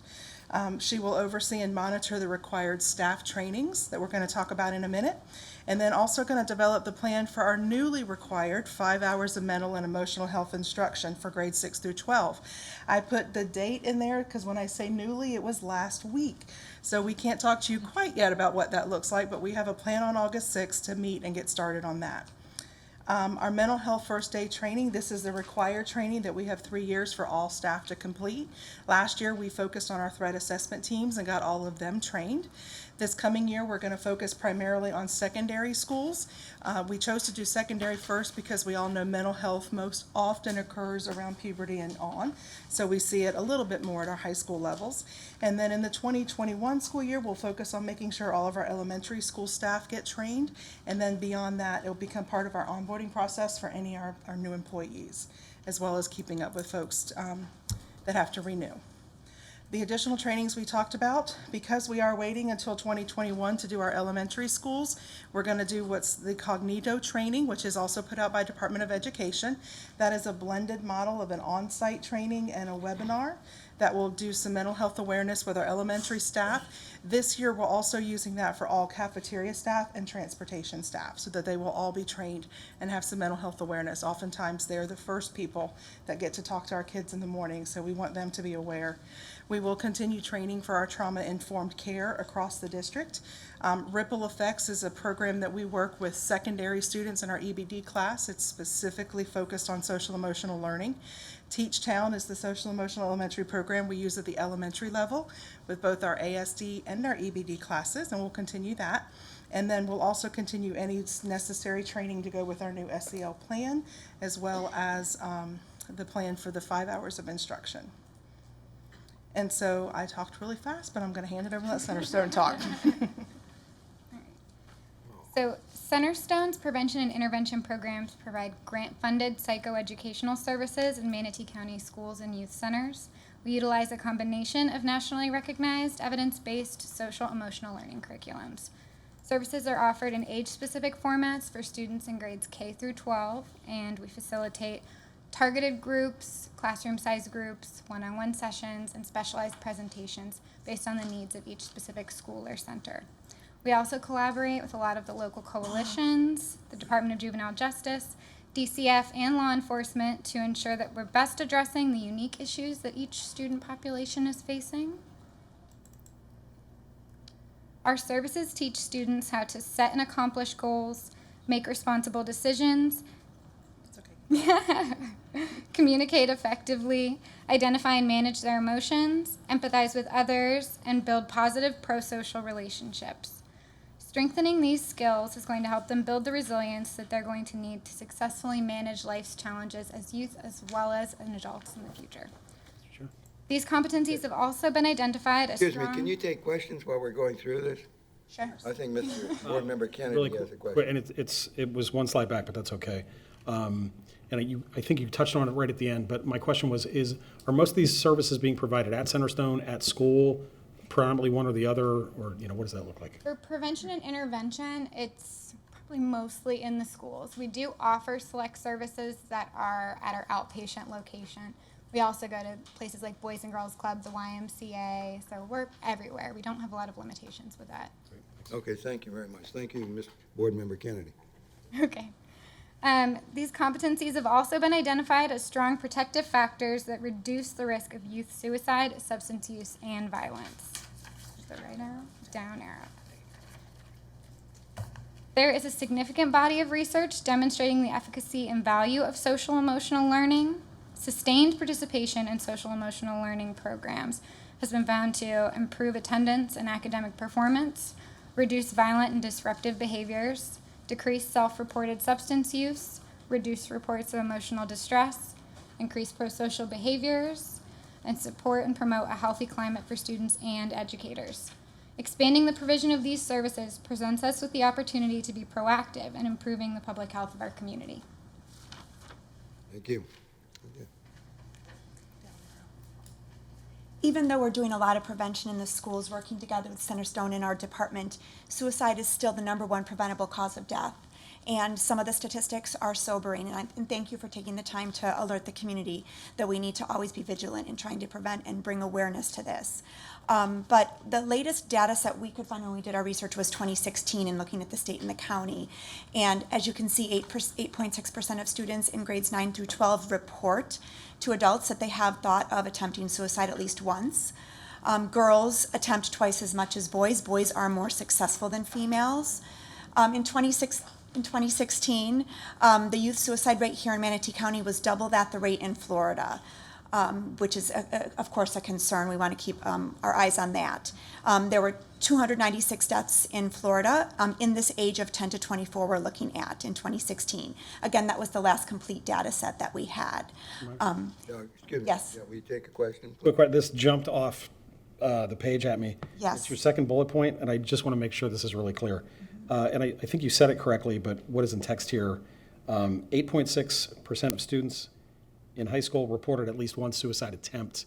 But what you said was thinking about suicide. I'm sorry. It's different than an attempt. It's the CDC reports an attempt. So I said it wrong, yes. Oh, okay, gotcha. An attempt, Gotcha, okay. yes. So that would involve thinking about it as well as an attempt. And this is national. That is a national statistic. Interesting, I didn't know that. Thank you. Yes. Mm-hmm.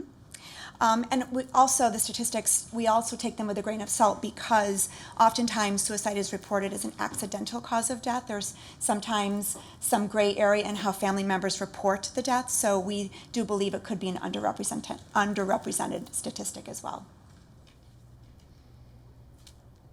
So I want to talk a little bit about the risk factors. Risk factors obviously increase the likelihood that something might happen. And we have several things listed. The inadequate services available, family history of suicide, history of violence, divorce, basically any history of trauma increases the likelihood. Mental health diagnoses often can increase the likelihood. Substance abuse, which we know impairs judgment and lessens inhibition, so that is also another risk factor. School problems, grief due to loss, either death or relationships, and that's one of the big things that we see in secondary school is breakups of boyfriends and girlfriends is a precipitating event. Obviously, a prior suicide attempt makes it more likely. Availability of lethal means, availability of a gun or pills in the home. And suicide is glorified in the media. I don't know how many of you are familiar with 13 Reasons Why, which was very popular a couple of years ago, glorified suicide. The TV program is just getting ready to put another season out. So be ready. Thank you. And the National Association of School Psychologists just petitioned Netflix and was able to get them to eliminate a portion of one of the episodes that had the actual very graphic suicide taken out of the Netflix streaming. So we're really proud of our national organization for petitioning Netflix to do that. So these warning signs are very important. And what we can do to prevent as community members, as family members, as educators is to talk to children, ask them questions, use specific language, ask them, do you think about killing, hurting yourself, using the very specific terminology when we talk to our loved ones about these warning signs. So we're looking for changes in behavior. We know, those of us who are with family or with students, we know people around us best. Look for those changes. Are they talking about, being hopeless? Are they talking about not caring about things anymore? What kind of changes do you see in mood, in giving away prized possessions, withdrawing, becoming more risky, becoming more impulsive in their behaviors? Social media.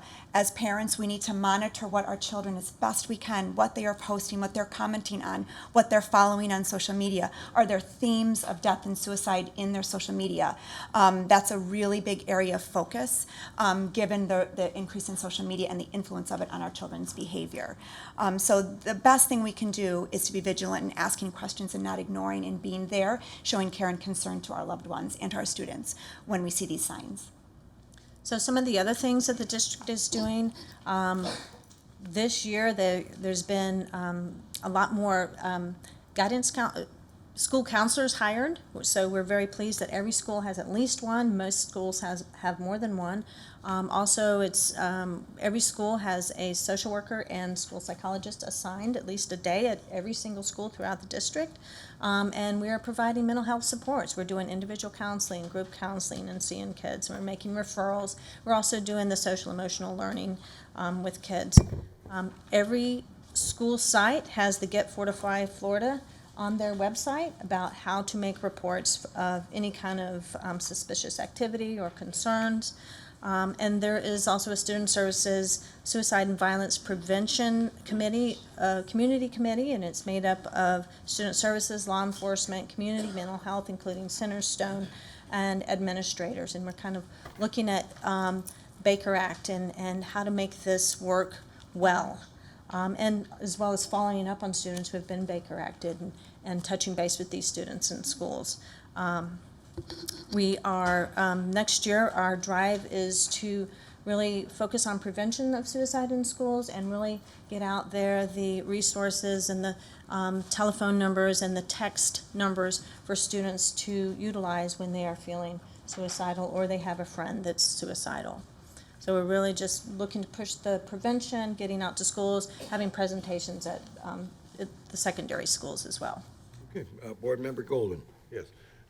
First off, thank you all so very much, and I want to thank the superintendent for putting this collaboration together. I'm blessed to be able to serve on the board of directors at Centerstone. Been there 18 years and serve as the vice chair now, so thank you for this partnership. What I'm concerned about, though, and maybe I missed it in the haste that we've had here to try to get this out, is that the adverse childhood experiences that lead up to this type of mindset, where are we reaching the teachers and the staff people in the schools to try to catch the kid early enough? Is this part of the professional standards training? You see that as part of the trauma-informed care training. They talk about the ACEs and what that can mean for our kids and as well as for the staff. So that's primarily, some of our schools have already been through the trauma-informed care training.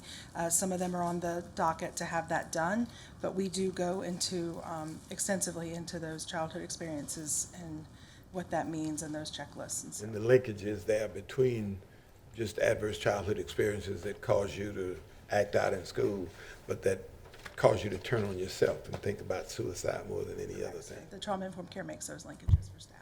All right. Okay. Thank you so very much. Thank you, Board Member Golden. Thank you all very much. And the very last thing we just wanted to show you. And so you all have a copy of it in front of you. We wanted you to know that we worked really hard at our committee to roll this out.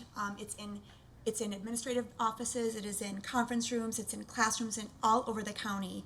We send it out to everybody. We mass produced it in color. We want this flow chart to be available to everyone who works with children, so children are safe, so we're intervening early, we're not taking things for granted, we're not assuming that things are okay. We're also increasing our training to the SRO officers. Valerie and I have been increasing and planning trainings with our officers that are in the junior high and the high schools and the elementary schools. So we are all on the same page about how to intervene with children when we are reaching that point of either violence or suicide or some type of risky behavior that we're concerned about. So it's more to come. Okay, bless you all. I think we're all set here, and thank you very, very, very much for everything you do and being here today. Okay. Next item on the agenda is discussion of financial condition of Lincoln Memorial Academy. Mr. Mitchell Teitelbaum, you're up to lead this discussion. Thank you very much. Thank you. Good afternoon, members of the board. Mitch Teitelbaum, your General Counsel, Superintendent, Counsel. Okay, we're going to begin our discussion on the financials of Lincoln Memorial Academy, statutory and contractual concerns. I just want to bring your attention that I did prepare a voluminous binder for each one of you to try to get in front of this to begin with, to provide you the documentation. Sorry, Mr. Teitelbaum. I'm already up, Ms. Boyce? Okay, I'm getting out of here. Okay. See you later on. So let me tell you, first and foremost, we're here to discuss specifically breach of contract and statute, which is governed under Florida Statute 1002.33. And under Florida Statute 1233, basically you have to find a breach. That's under Section 8A, grounds. Then you determine the action you actually take as a board. And that's after you determine a breach in fact has occurred. So then you have an option of a 90-day notice under 1233, that is 8B, or you have a choice of immediate termination. Titlebaum. Yes. I hate to interrupt your discussion, but Yes, Reverend Golden. you're referring to 1,233. That's not 1,233, it's 1,002.33. Yes, sir. I think that's a very important distinction for people who are trying to keep up. I put Because my all of us don't. .33. I accept All that. right, so can we, would you? Yes, sir. All right, thank you. 1002.33, 8C would be for termination. Okay, Mr. Kennedy had a comment here. Mitch, right off the bat, what exactly is the breach right now? Okay.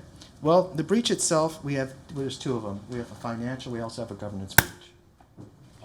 Governance and financial. Financial, I think, is self-explanatory. What's the governance breach? Okay.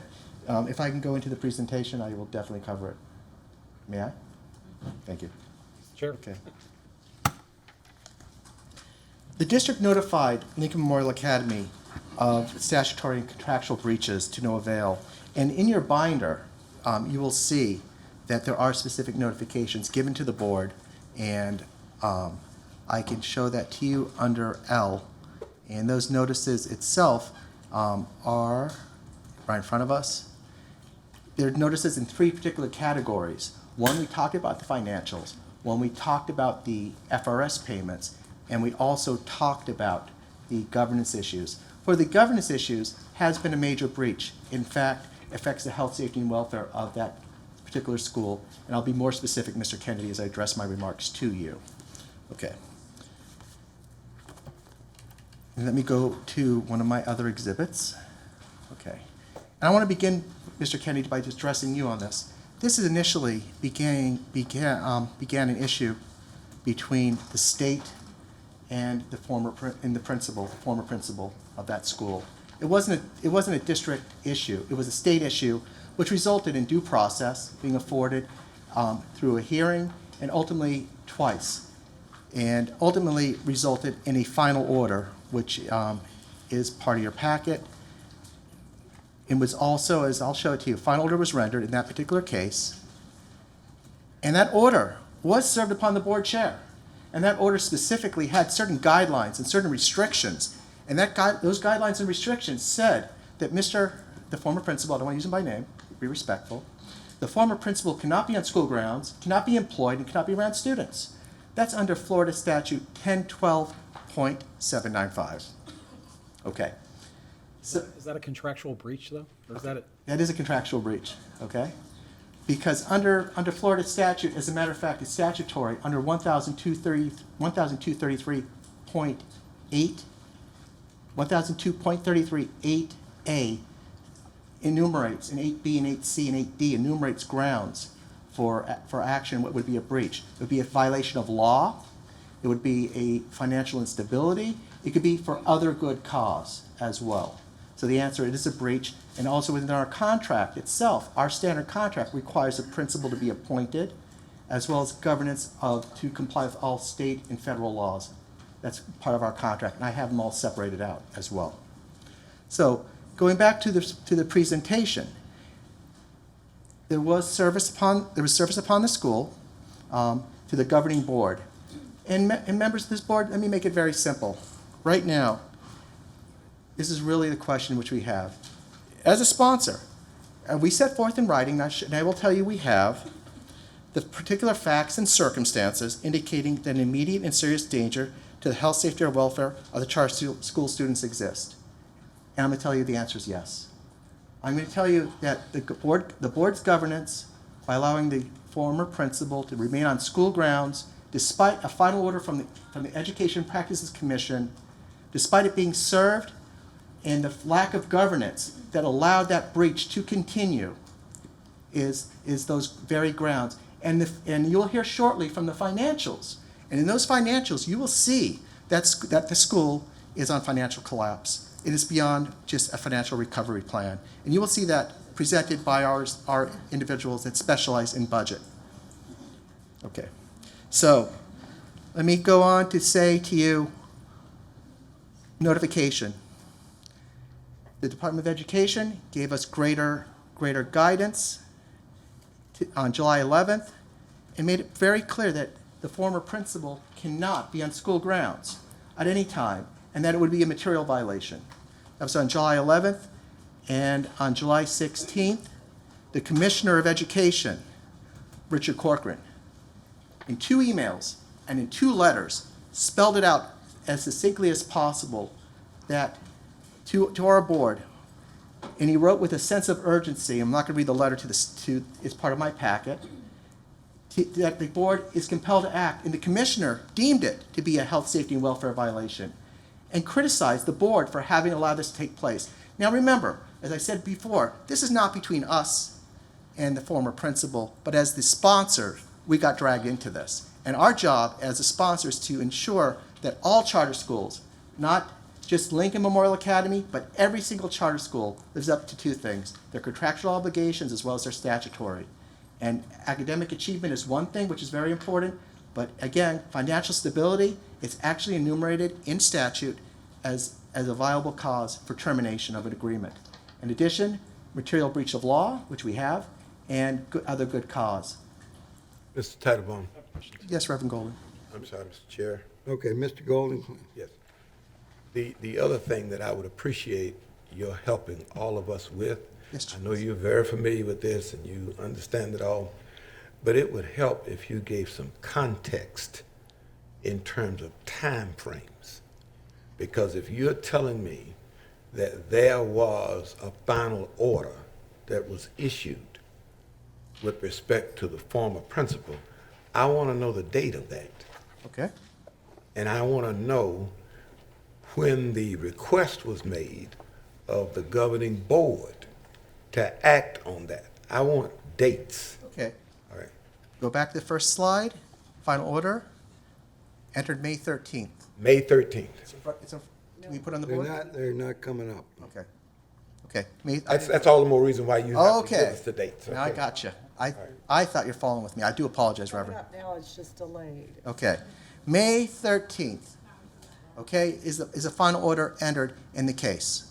Okay? Now let me continue to answer the next question. When was it served? When did the school get notice to act upon it? Yes, sir. Okay?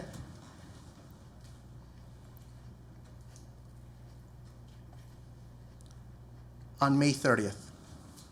Okay. And on May 30th, what did the board do? Took no action.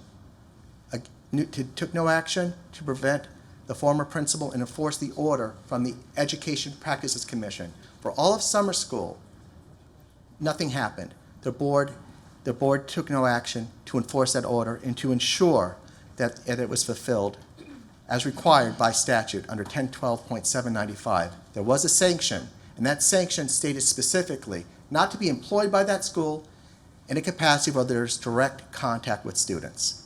That is part of the order, and you'll see that more specifically, and I can jump down the page, that would be page 24, because that order incorporated the recommended order. However, the original recommended order, which came from the DOE, was 3 years, but when it came to the judge, it went to 5 years. And the EPC went to 5 years as well for revocation of the certificate, based upon the facts that were presented. Okay. Mr. Titlebaum? Yes, Dr. Hopes. What was the date of the recommended order by the administrative hearing officer after due process and a full trial, administrative hearing which took place in Manatee County? What was the date of the administrative hearing officer's recommended final order? Okay. I have it in April itself. Specifically, it's going to be incorporated therein, and it's attached as Exhibit A. The recommended order was Exhibit B, and I'm going to go to my big binder myself to find it. Mr. Chairman? For another. Yes, sir. Okay. And It'll be had sometime this in April. principal- And had this principal been employed by the district at one of our schools, when that recommended order came out, what action would our district have taken? Dr. Hopes, that principal would have been immediately removed from campus, and we would have fulfilled the order. We'd have no choice. by statute, we would have to follow the direction of the Education Practices Commission and the final order itself. Now, the final order itself was dated May 13th, and again, allowing the 17 days delay, which is a given. But by May 30th, let there be no doubt, that school knew on May 30th to take action. And the Department of Education indicated to me on July 11th that that action itself included him not being a principal at that school. So we're not talking just about changing your title, and, well, I'm not going to be the principal, but I'm going to stay on campus. And did our district communicate with their board what action our board would take in a similar situation? The answer is not specifically, but we did hold them to the breach and notices of the breach in terms of governance. Because recently, the breach of contract in governance was actually by letter to their board, because not only was the former principal still working on campus, but he was listed as a board member. And I called it out. First, one of my departments wrote a letter of noncompliance by Dr. Pastilla, but then a response came from the CFO, we are compliant. Ultimately, 2 Attorney General opinions later, in a few days, I want to say the former principal and the CFO were in fact removed from the board. They wanted to be ex officio. We cannot be official board members, but we're ex officio. However, every time I wrote to that board, every single time, I never got a response. I only got a response from either the CFO or the principal. I had no communication. This was a board that was self-governing at this point in time. Thank you. Chair recognizes Mr. Kennedy, who has a question. Thank you. Mr. Chair, this is actually a request of you. We've only got 45 minutes left, and we could sit here for hours and talk about what has transpired in the past, over the past school year. And what I'd like to do is interrupt and talk about where we go from here, and specifically where we go from here regarding the status of the campus and the school and the kids, because in 3 weeks, school is going to start, and we can spend 3 weeks talking about the past, or we can start talking right now about where we go from here, which is what. Mr. Kennedy, I can assure you, we're not going to spend 3 weeks. Well, let me ask another way. Can we? I have something I would like to present to the board. I think that Mr. Teitelbaum deserves the respect of hearing what he has to say about this situation, and I'm going to ask him to proceed. Would it be okay if he was delayed 10 minutes? Yes, it would not be okay. Let's continue. He has a presentation. Thank you. Thank you. Okay. Evidence is going to show to the board that after the Commissioner of Education deemed the school, one, to have a health, safety, and welfare violation. Mr. Teitelbaum. Yes, sir. I'm sorry. Mr. Chair has said that you should continue with your presentation. And with all due deference to my colleague, I agree, because there's a tremendous amount of misinformation that is spread throughout this community. Some of it unintentionally, some of it by the media, as has been pointed out earlier. A lot of it by people who have not read this, not seen this. And so I'm going to respectfully request for those people who are interested in knowing the facts, because this is the person that we paid to get the facts. If he lies, he loses his job. If somebody else makes a misrepresentation, it's just conversation. So I would like to respectfully request that you present the facts, just the facts, and all of the facts, so that we can all be better off when we come to the meeting where we have to vote at 5:45.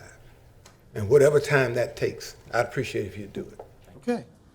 And the facts that were presented, Reverend Golden, going back to the commissioner's letter, which was stated specifically, found a health, safety, and welfare violation for the Lincoln Memorial Academy to have allowed Mr. Hunley to serve in the capacity of principal, in addition to be employed by that school, determined that to be health, safety, and welfare, in addition, criticized their finances to the point where I could read it specifically, but it would be waste and mismanagement.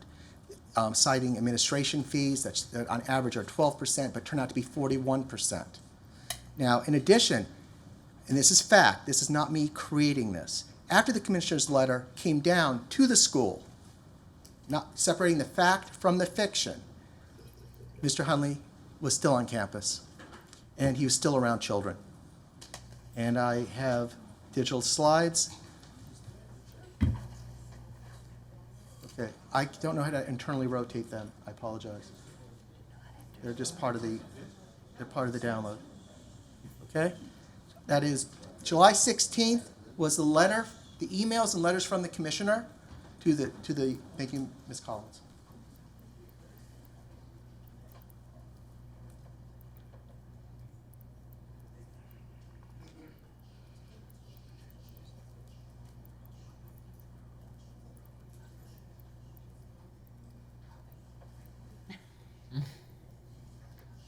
Okay.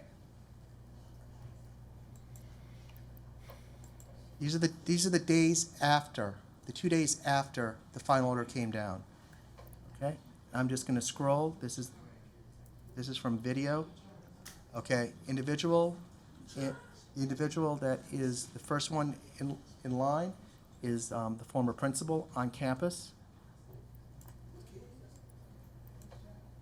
Okay, and there is an actual date stamp and a time stamp on the photographs. It's not coming out here, it's too light, but there is actual time and date stamp for members of the board.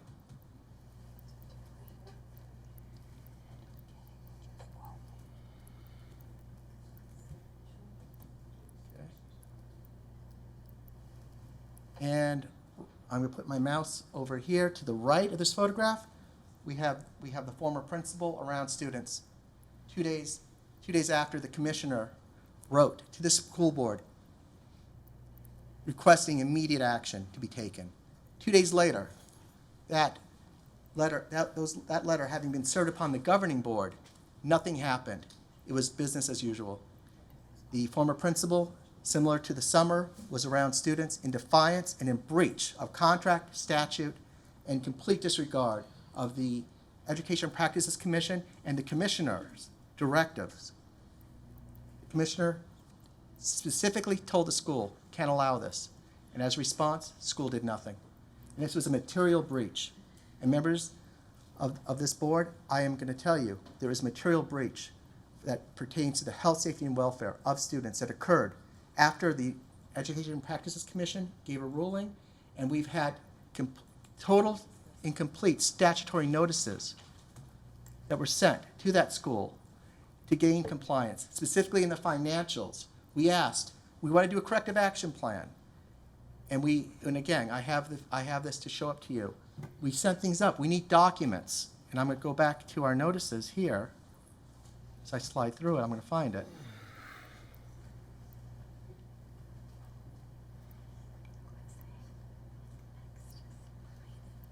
You will see that our CFO requested documentation in order to build a budget to work with the school from the very beginning. And bear in mind, once again, this wasn't the district who decided, hey, let's go get the state involved. After Lincoln Memorial Academy for 3 months reported the inability to pay their bills for 3 months, that's what resulted. It resulted in, and for us as a district, trying to get the school in, hey, can we help you? And we did, we had a meeting. But in addition, it required us within 7 business days to notify the state, and within 30 days from that date to send to the commissioner a corrective action plan that we agreed upon. And what do you do to build a lasting and sustainable budget? What do you need? I need the information from the school. I need to see the documents. I need to take a look backwards. And in the famous proverbial words that we've heard here, crickets. Not a single document in violation of statute that requires it, in violation of their contract that requires it.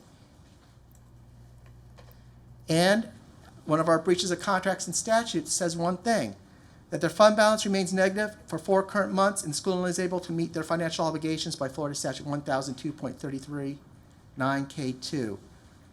They don't have to have a fund balance. It can be zero, unlike us. Statutorily, we're required to have 3%. That is fact.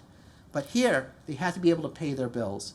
And I put to you right now that Lincoln Memorial Academy cannot pay their bills. They cannot, and I don't want you to take my word for it. I want to call the budget director. No, we're going to allow him to continue, Mr. Point Kennedy. of order. Thank you very much. Point of order, Okay. please. I'm sorry, sir. Go ahead. Director, I'm going to ask that the Director of Finance comes to you and brings to you the information about Lincoln Memorial Academy's budget for 2018-19. And I want to ask the CFO to discuss 1920 and to tell you what is sustainable and what is not sustainable, and to tell you that because of their current precarious financial situation, it is escalated to insolvency, which will affect the health, safety, and welfare of students. I'm going to put one more exhibit up here. I'm going to leave this up here for a moment. Mr. Chair, I have a question for Mr. Titlebaum. We'll have questions when he gets through. Thank you. Well, when is that going to be? Well, we'll find out. Okay. This is Got a half hour left.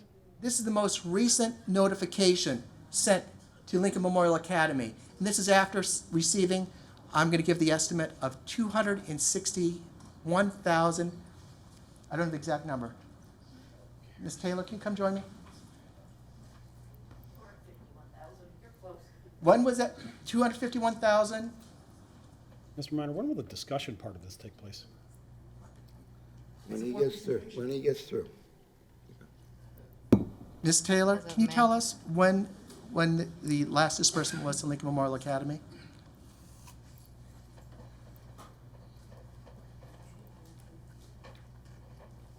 Gotta get my other folder for that, Mitch. The amount? In July. $228,000. Let me get the other folder for that.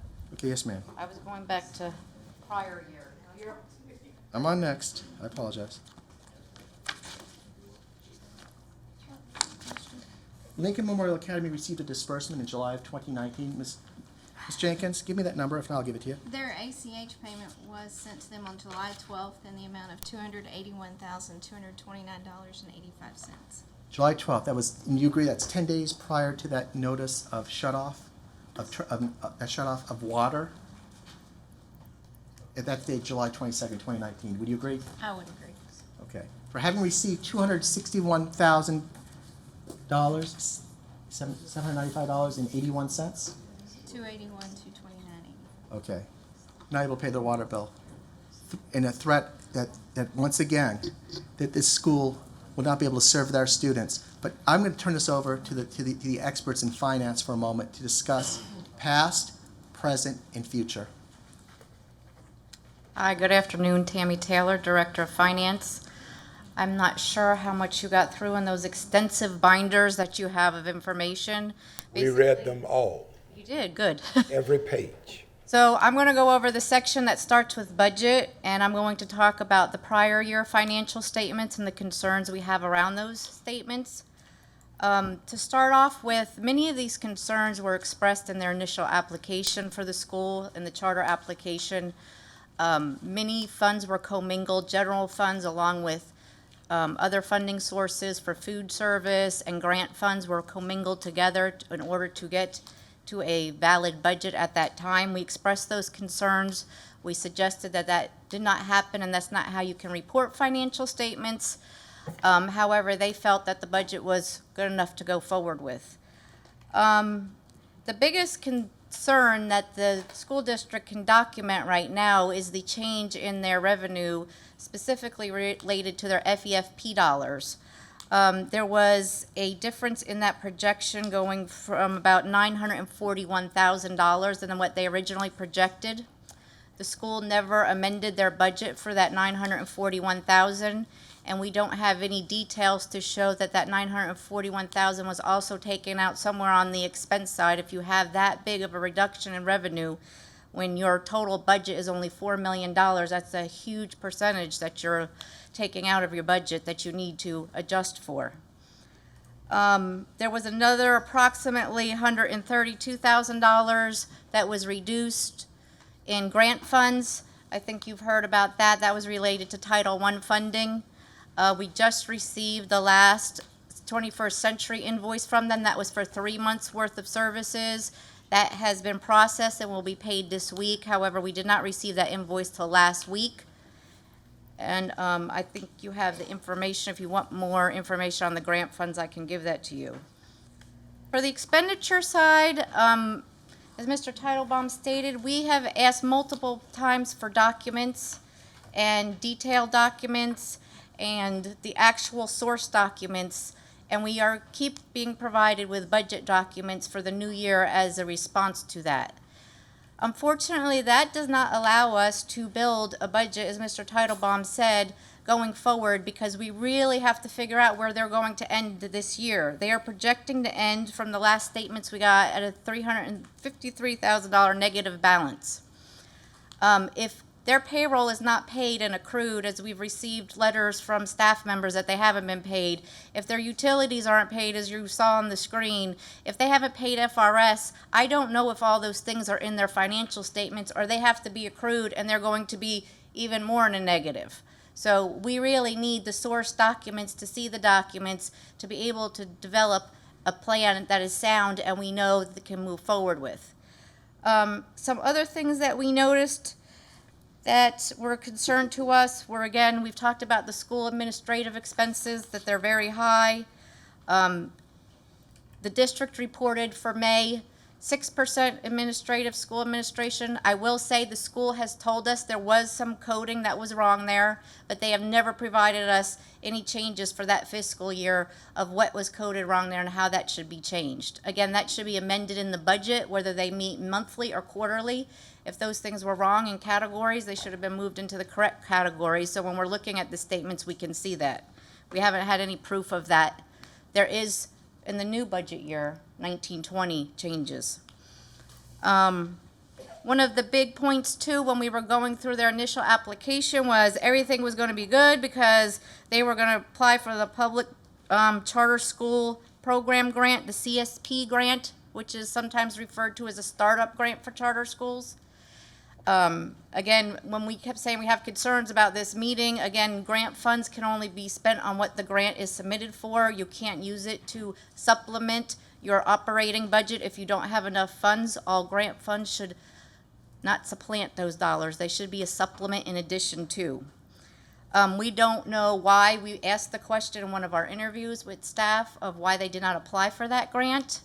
And traditionally, we call it here at the school district, which we caution them against, the start after grant, because most charter schools receive it well after they start, but they did not even apply for the grant. I'm not sure if they're going to this year.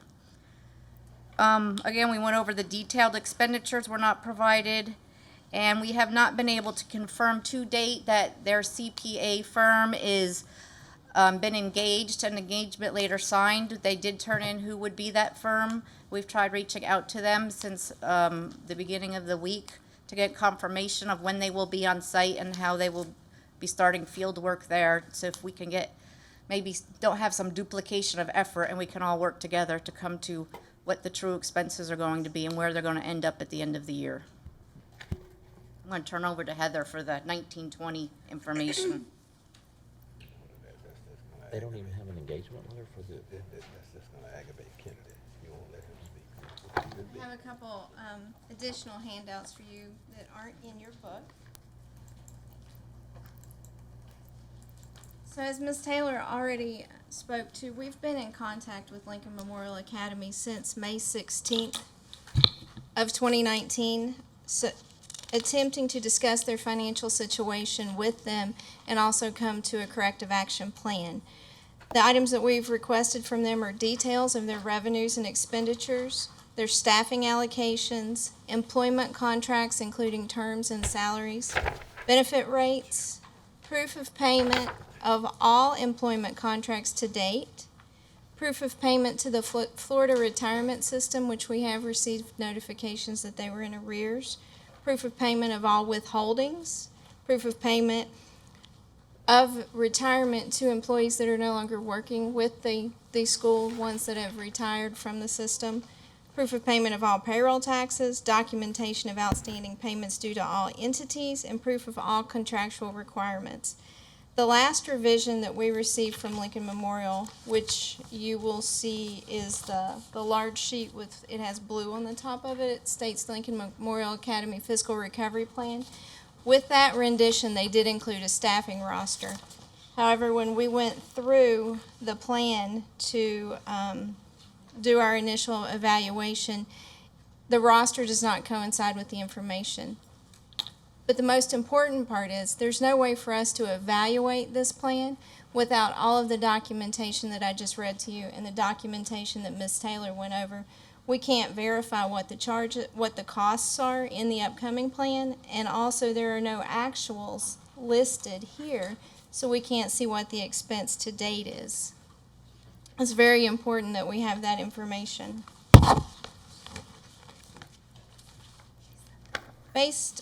The other handout that I gave you is a schedule that we did in the rendition before this prior one that we received from Lincoln Memorial.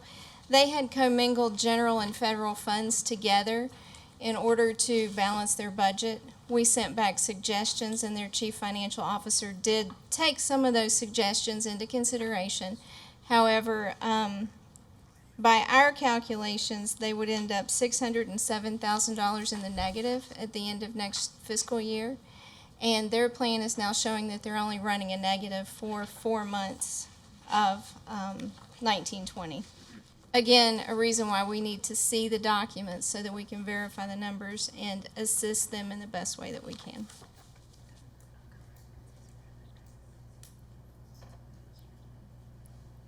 Okay, so for clear understanding, the original deficit for the board, for the clear understanding, for the original deficit of approximately $900,000, that was based upon the lack of, the majority of that, $700,000 approximately, Ms. Taylor, am I correct, was the FEFP during surveys 2 and surveys 3?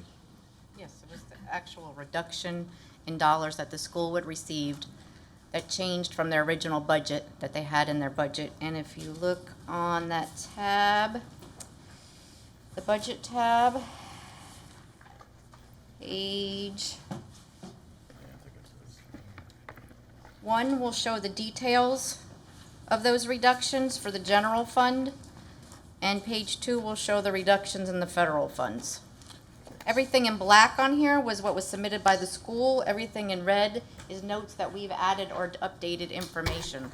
Again, right now, all we can truly confirm is the payments we sent to the school and what they were for. So that's why we don't have as much detail on the expenditure side. On the expenditure side, it was everything that the school submitted to us. And for purposes for clarification for this board, when the FEFP is based, originally when they build a budget, we base it on projections. Right. Okay. When Lincoln Memorial built their budget, what did they base it on from what your understanding? The original budget? The original budget, let me pull out that page.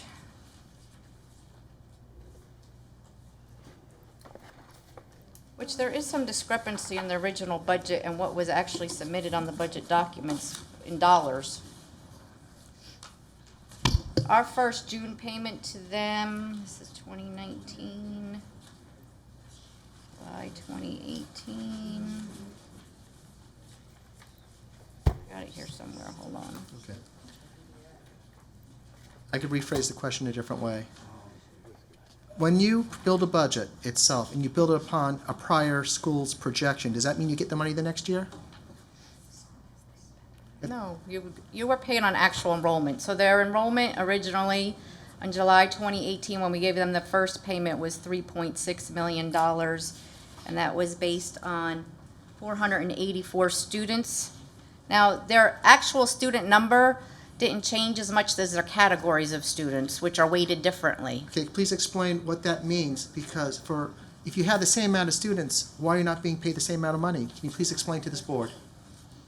Like I say, each type of student is weighted differently. If you have ESE students, if you have ESOL students, they have a different weighting and a different dollar amount that will be associated with them. So when the actual count comes in and the actual students are sitting in the seats, depending on what services they qualify for, what types of students they are, is how your funding is then based on actual student enrollment. And it changes on each time the survey goes in based on actual student counts. So their final was the The June 2019 changed their amount due for the year to $3.1 million. And their actual student count then was 478. So that would mean they did not get monies for students that they anticipated getting paid for in the specific categories. We're talking about ESE, transportation, things of that nature? All different types of categoricals Okay. or types of students or what they qualify for. And that's a determination not made at the district level, but the Department of Education. Would you agree with that? Yes, that's information entered into the student data system. As they talked earlier, if they are not able to get into the student data system, they are putting that information in. This is the report of how it comes out and the types of students they have and the FTE for each count and how it changes. And we change the monthly payments based on that once the first count comes in. So if you build a budget on dreams, you get paid the reality, do you not? Yes, you get paid the reality. Not what you forecast, but what you actually qualify for. Yes. Is that what you're Just the same saying? as the district, we're paid the same exact way. We have adjustments that we bring to the board for every calc that we have. We adjust the budget. Sometimes it goes up, sometimes it goes down. And more specifically, Lincoln Memorial Academy never made budget amendments. The first handout we gave to the board shows you what they were listing as their FEFP revenue. It's highlighted, and in red you will see what it actually should have been. Therefore, if you don't reduce your budget and reduce your expenditures to align with that budget, your chances are you're going to overexpend yourself. Okay, I think that Mrs. Messenger, Board Vice Chair Messenger, has a couple questions. I think Board Member, Kennedy has some questions. Let's spend, 5 minutes or so addressing those questions. Would you like to go ahead, Vice Chair Messenger? Sure. They actually answered one of my questions. One of my questions was going to be about the changes in FEFP and their funding and what was attributed to that. And it sounds like that numbers that were submitted to the state by the school were not what was anticipated by the school when they were making the budget. Okay. And then my other question is, and this is something that I think Ms. Jenkins brought up, but it's really a question for any lawyer in the room.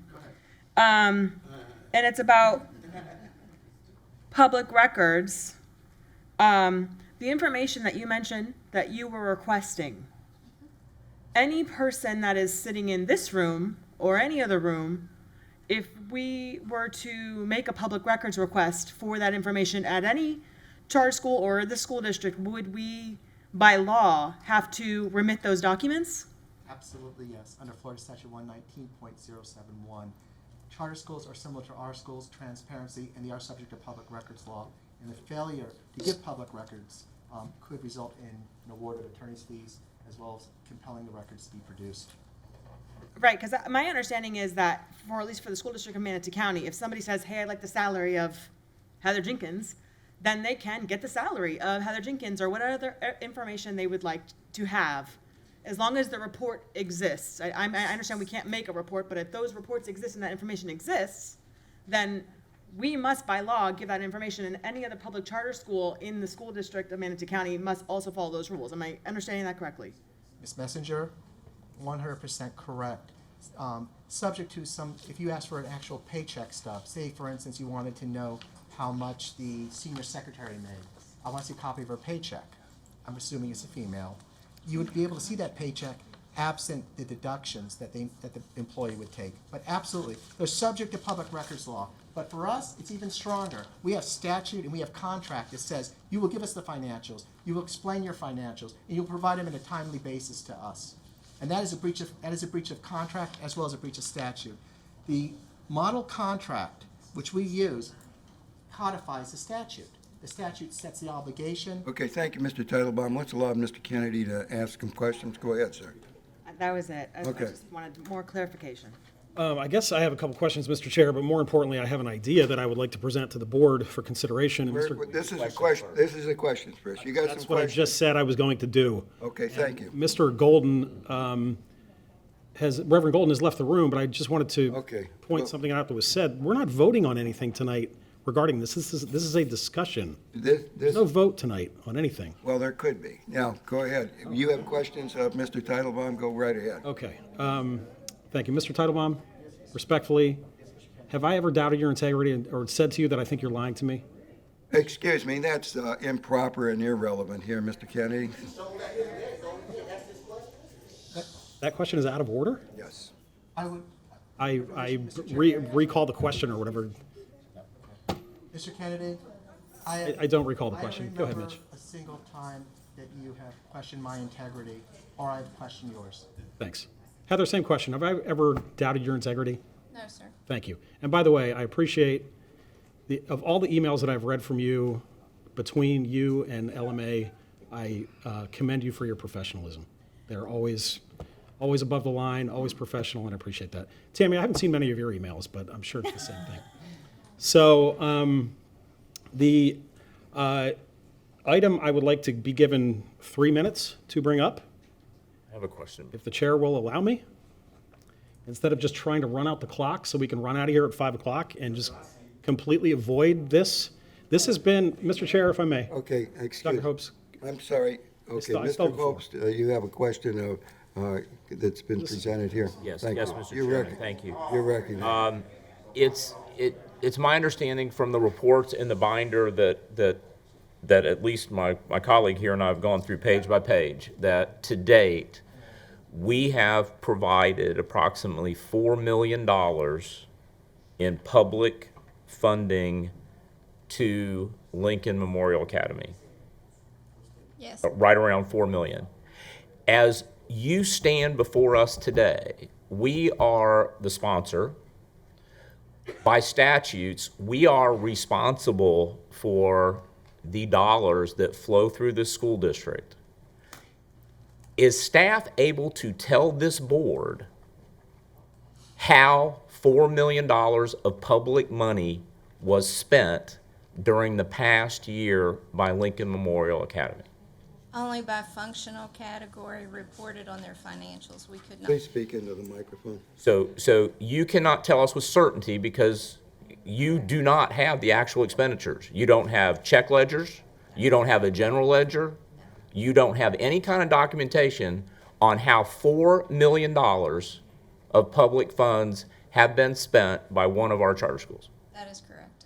And did I also hear that we don't have a copy of an agreement with a certified public accounting firm to do the statutorily and contractually required audit of those $4 million or $3.6 million expenditures for the 18-19 school year?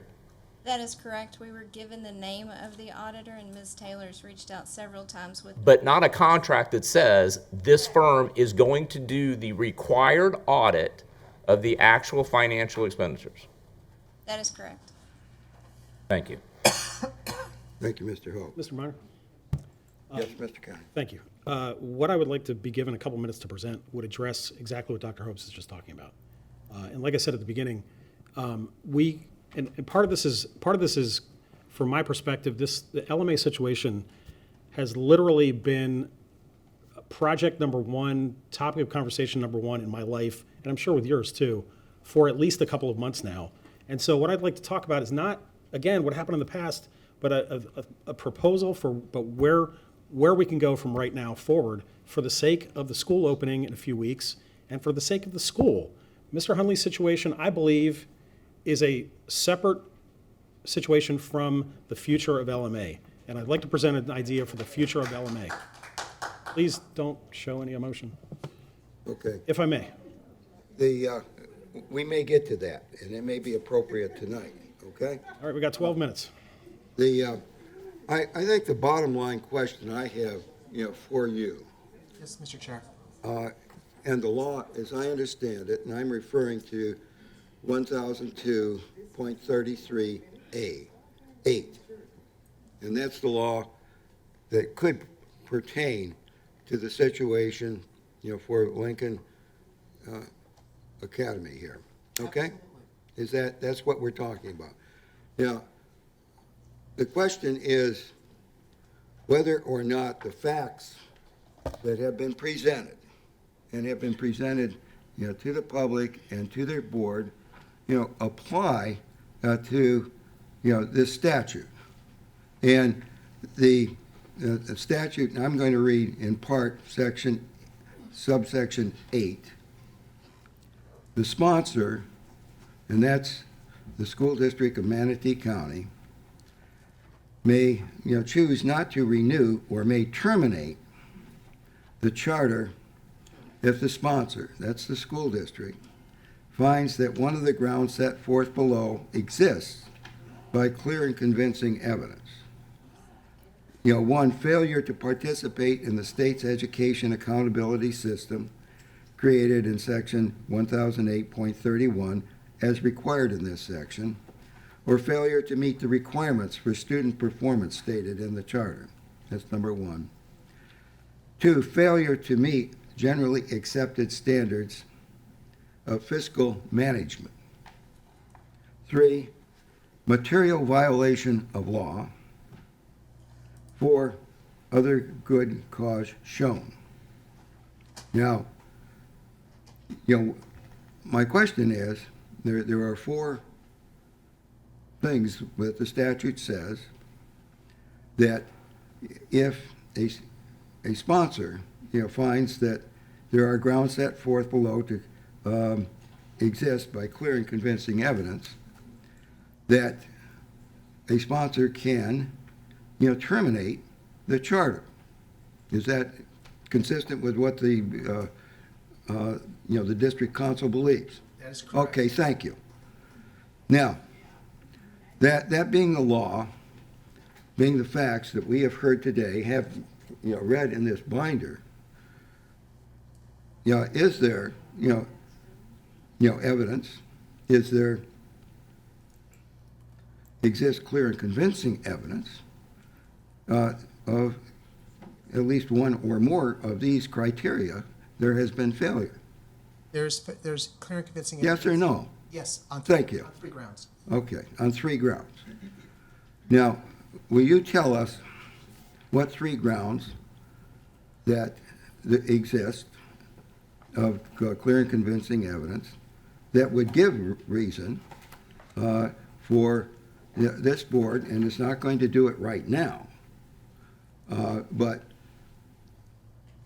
what you believe is clear and convincing evidence of these violations, which would, under the law, provide grounds for terminating the charter by this sponsor. By the sponsor, there'd be clear and convincing evidence on the fact that they have not been able to meet their statutory obligation under 1002.33 and I have the particular section for you as well, I called up before, which indicates that they must be able to meet their expenses, and they cannot meet their expenses. And presently, the school presently is not solvent, is financially insolvent, and as you heard from the CFO, the future forecasts indicate the inability to remedy this present situation at the school level. Would you consider that a material violation of law? I would, and let me explain further, Mr. Minor, Okay. why. Well, they have 4 things here, and I'm asking you Yes. which of these 4 things you feel there's clear and convincing evidence. I mentioned, sir, 3 of them. The FRS payments. Which one? The FRS payments. I want to talk about the FRS. No, I want you to talk about these 4 things. Yes. Fiscal management is. Which one? 1, 2, 3, or 4? You got the statute in front of Okay. you, sir. I have the statute right in my hand, sir. The fiscal management indicates that, and I have in front of me, actually, put on the screen, please. The Commissioner of Education, Richard Corcoran, who received the documents from both Lincoln Memorial Academy as well as the district, analyzed them. And in paragraph 2, and I read this to the board, a review of the figures provided by Lincoln Memorial Academy to the Manatee County School Board revealed that the school has budgeted an extraordinary portion of its funds for administrative costs. Lincoln Memorial Academy budgeted administrative costs of 31% of their budget, but actually spent 41% for these costs. When compared to the administrative costs for district schools in Manatee County of approximately 12% of the budget, the Lincoln Memorial Academy spending for administrators is not only disproportionate, but it suggests, these are the key words, waste, management, and possibly fraud. These are not my words, Commissioner of Education. Okay, I'm going to ask you one more time, Mr. Titlebaum, and frankly, I'm a little impatient with your answer. You got the law in front of you, sir, okay? 1002.338. Okay, subsection 8. Do you have that in front of you, sir? I do. Okay, and then and you see where I was reading? I do. Okay, and it sets forth these four, categories. Where it says a sponsor may choose to not renew or to terminate the charter if the sponsor finds. And it has 1, 2, 3, 4. Now, does it meet number 1, sir? Number one itself, the state, Does it, yes or no, sir? I do not believe, based on the statute, one would be met. Oh, you believe that it didn't fail to do this? No, for number one, you're talking about 8A1, failure to participate in the education accountability system itself. I'm talking about, I'll read it to you, sir, okay? 1, failure to participate in the state's education accountability system created in section 1008.31 as required in this section, or failure to meet the requirements for student performance stated in the charter. Do you believe that there's clear and convincing evidence of failure, by this school in that line? In regards to the grade, Yes or no, sir? as I would say to you, Mr. Minor, under D itself, under their school grade, yes, financials, yes. If we Yes or incorporate that no, together, sir? I'm saying to you, it would be grounds, but you have stronger grounds within the statute. I asked yes or no, sir. I would say to you, again, it's potential, but I cannot tell you definitively. Oh, What about number 2? okay, let's go to number 2. I'm not getting a straight answer. Okay, 2, failure to meet generally accepted standards of fiscal management. Absolutely. Okay, Hands so down. that's a Material yes. breach, material breach in violation of statute and violation of contract, 1002.339K. Let's go to number 3. Do you believe that, number 3, that there's clear and convincing evidence that there's a material violation of law? Absolutely. Okay, so at least 2 of the 4, there's, in your opinion, there is evidence been provided. Okay, now let's go down to section C, okay? 1C of 1002.338. And where it says, a charter may be terminated immediately if the sponsor sets forth in writing the particular facts and circumstances indicating that an immediate and serious danger to the health, safety, or welfare of the charter school students exist. Now, I'm asking you, sir, I'm asking you a yes or no. Do you believe that it has been provided that if the sponsor set forth in writing, it has been set forth in writing, the particular facts and circumstances indicating that an immediate and serious danger to the health, safety, or welfare of the charter school's students exist? Yes. Okay, thank you.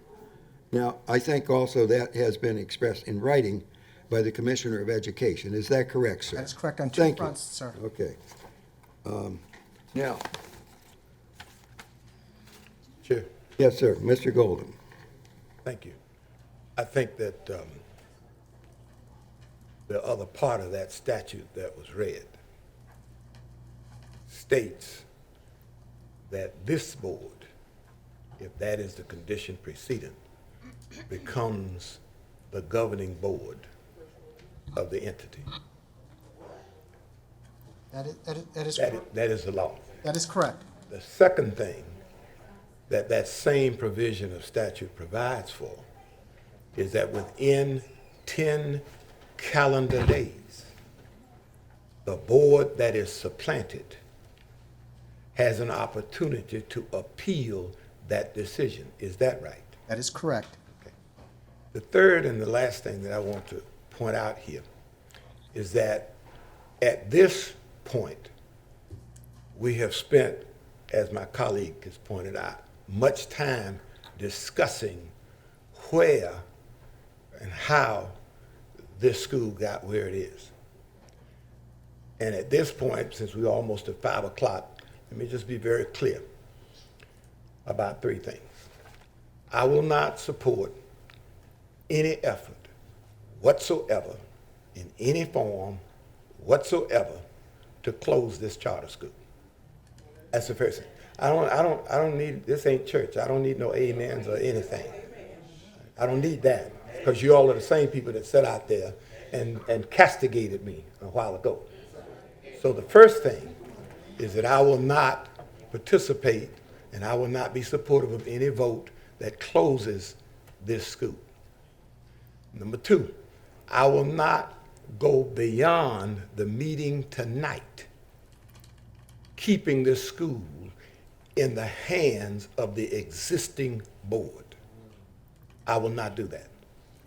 And so I will expect, number three, that at the end of the school board meeting tonight, I can find at least 2 other board members who agree with me that the biggest problem that this school has is that it has not been led properly at the level it should be led at, and that's at the board of directors level. Everybody in here is looking at us up here. They're not looking at you. We are responsible. That's correct. So you don't get to pass the buck.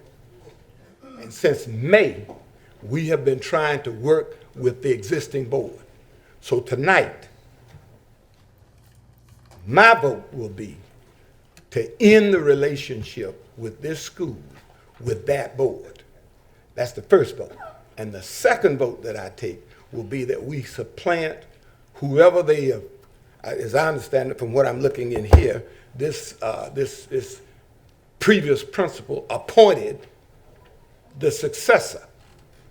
And I'm not thinking about that. I'm not discussing that. That's what the record shows.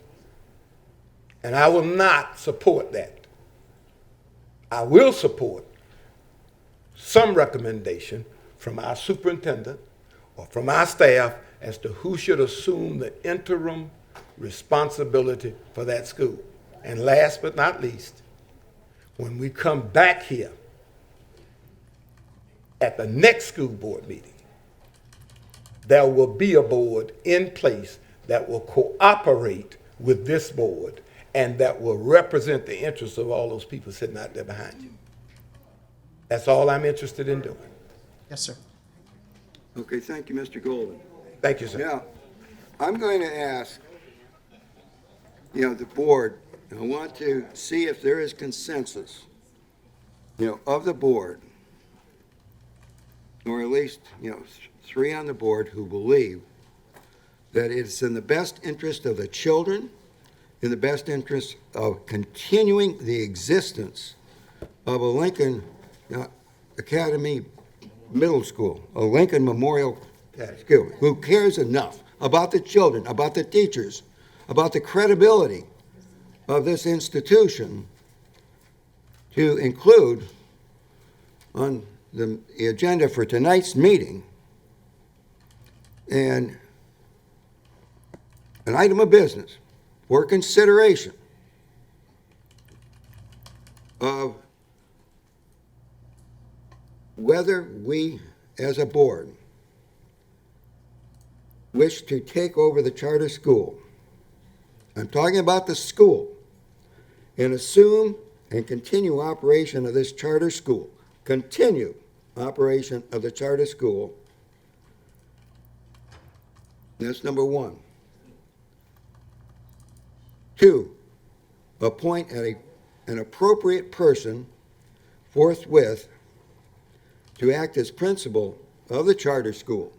We want it to continue. Request the administration to provide, if available, a list of appropriate candidates with their qualifications who would serve as principal, for selection by this board tonight.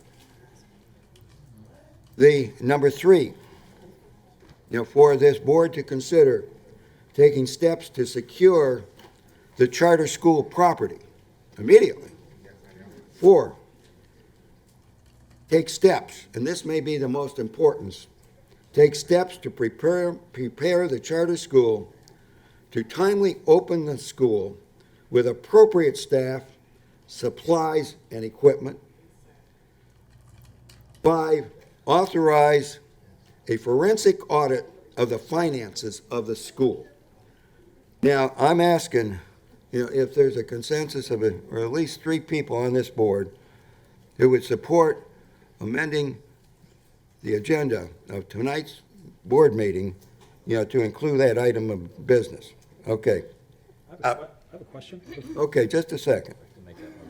Okay, I get the impression that Mr. Hopes and Mr. Golden, believe that is in the best interest of the children, the teachers, the reputation, and to continue this, charter school. Now, Mr. Kennedy has a question. I do. I just want to be really clear, because I must be the most naive school board member in Florida.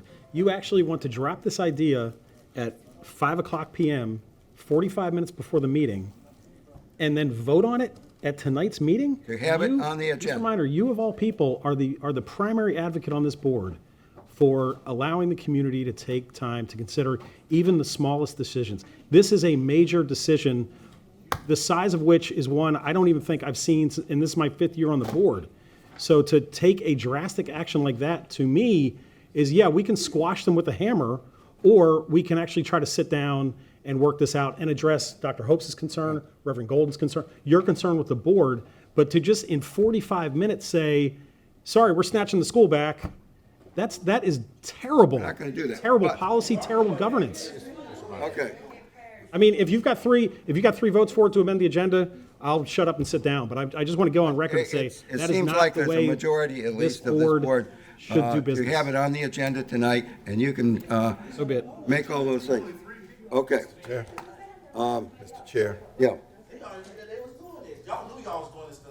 Mr. Chair. I'm sorry, sir, you're going to be escorted out of this bill. Okay, thank you. Mr. Chair. Okay, thank you. Mr. Chair. Yes, Mr. Golden. Y'all don't do white people like that. Y'all say minority schools and y'all do us like this. Mr. Chair. Okay, Mr. Golden.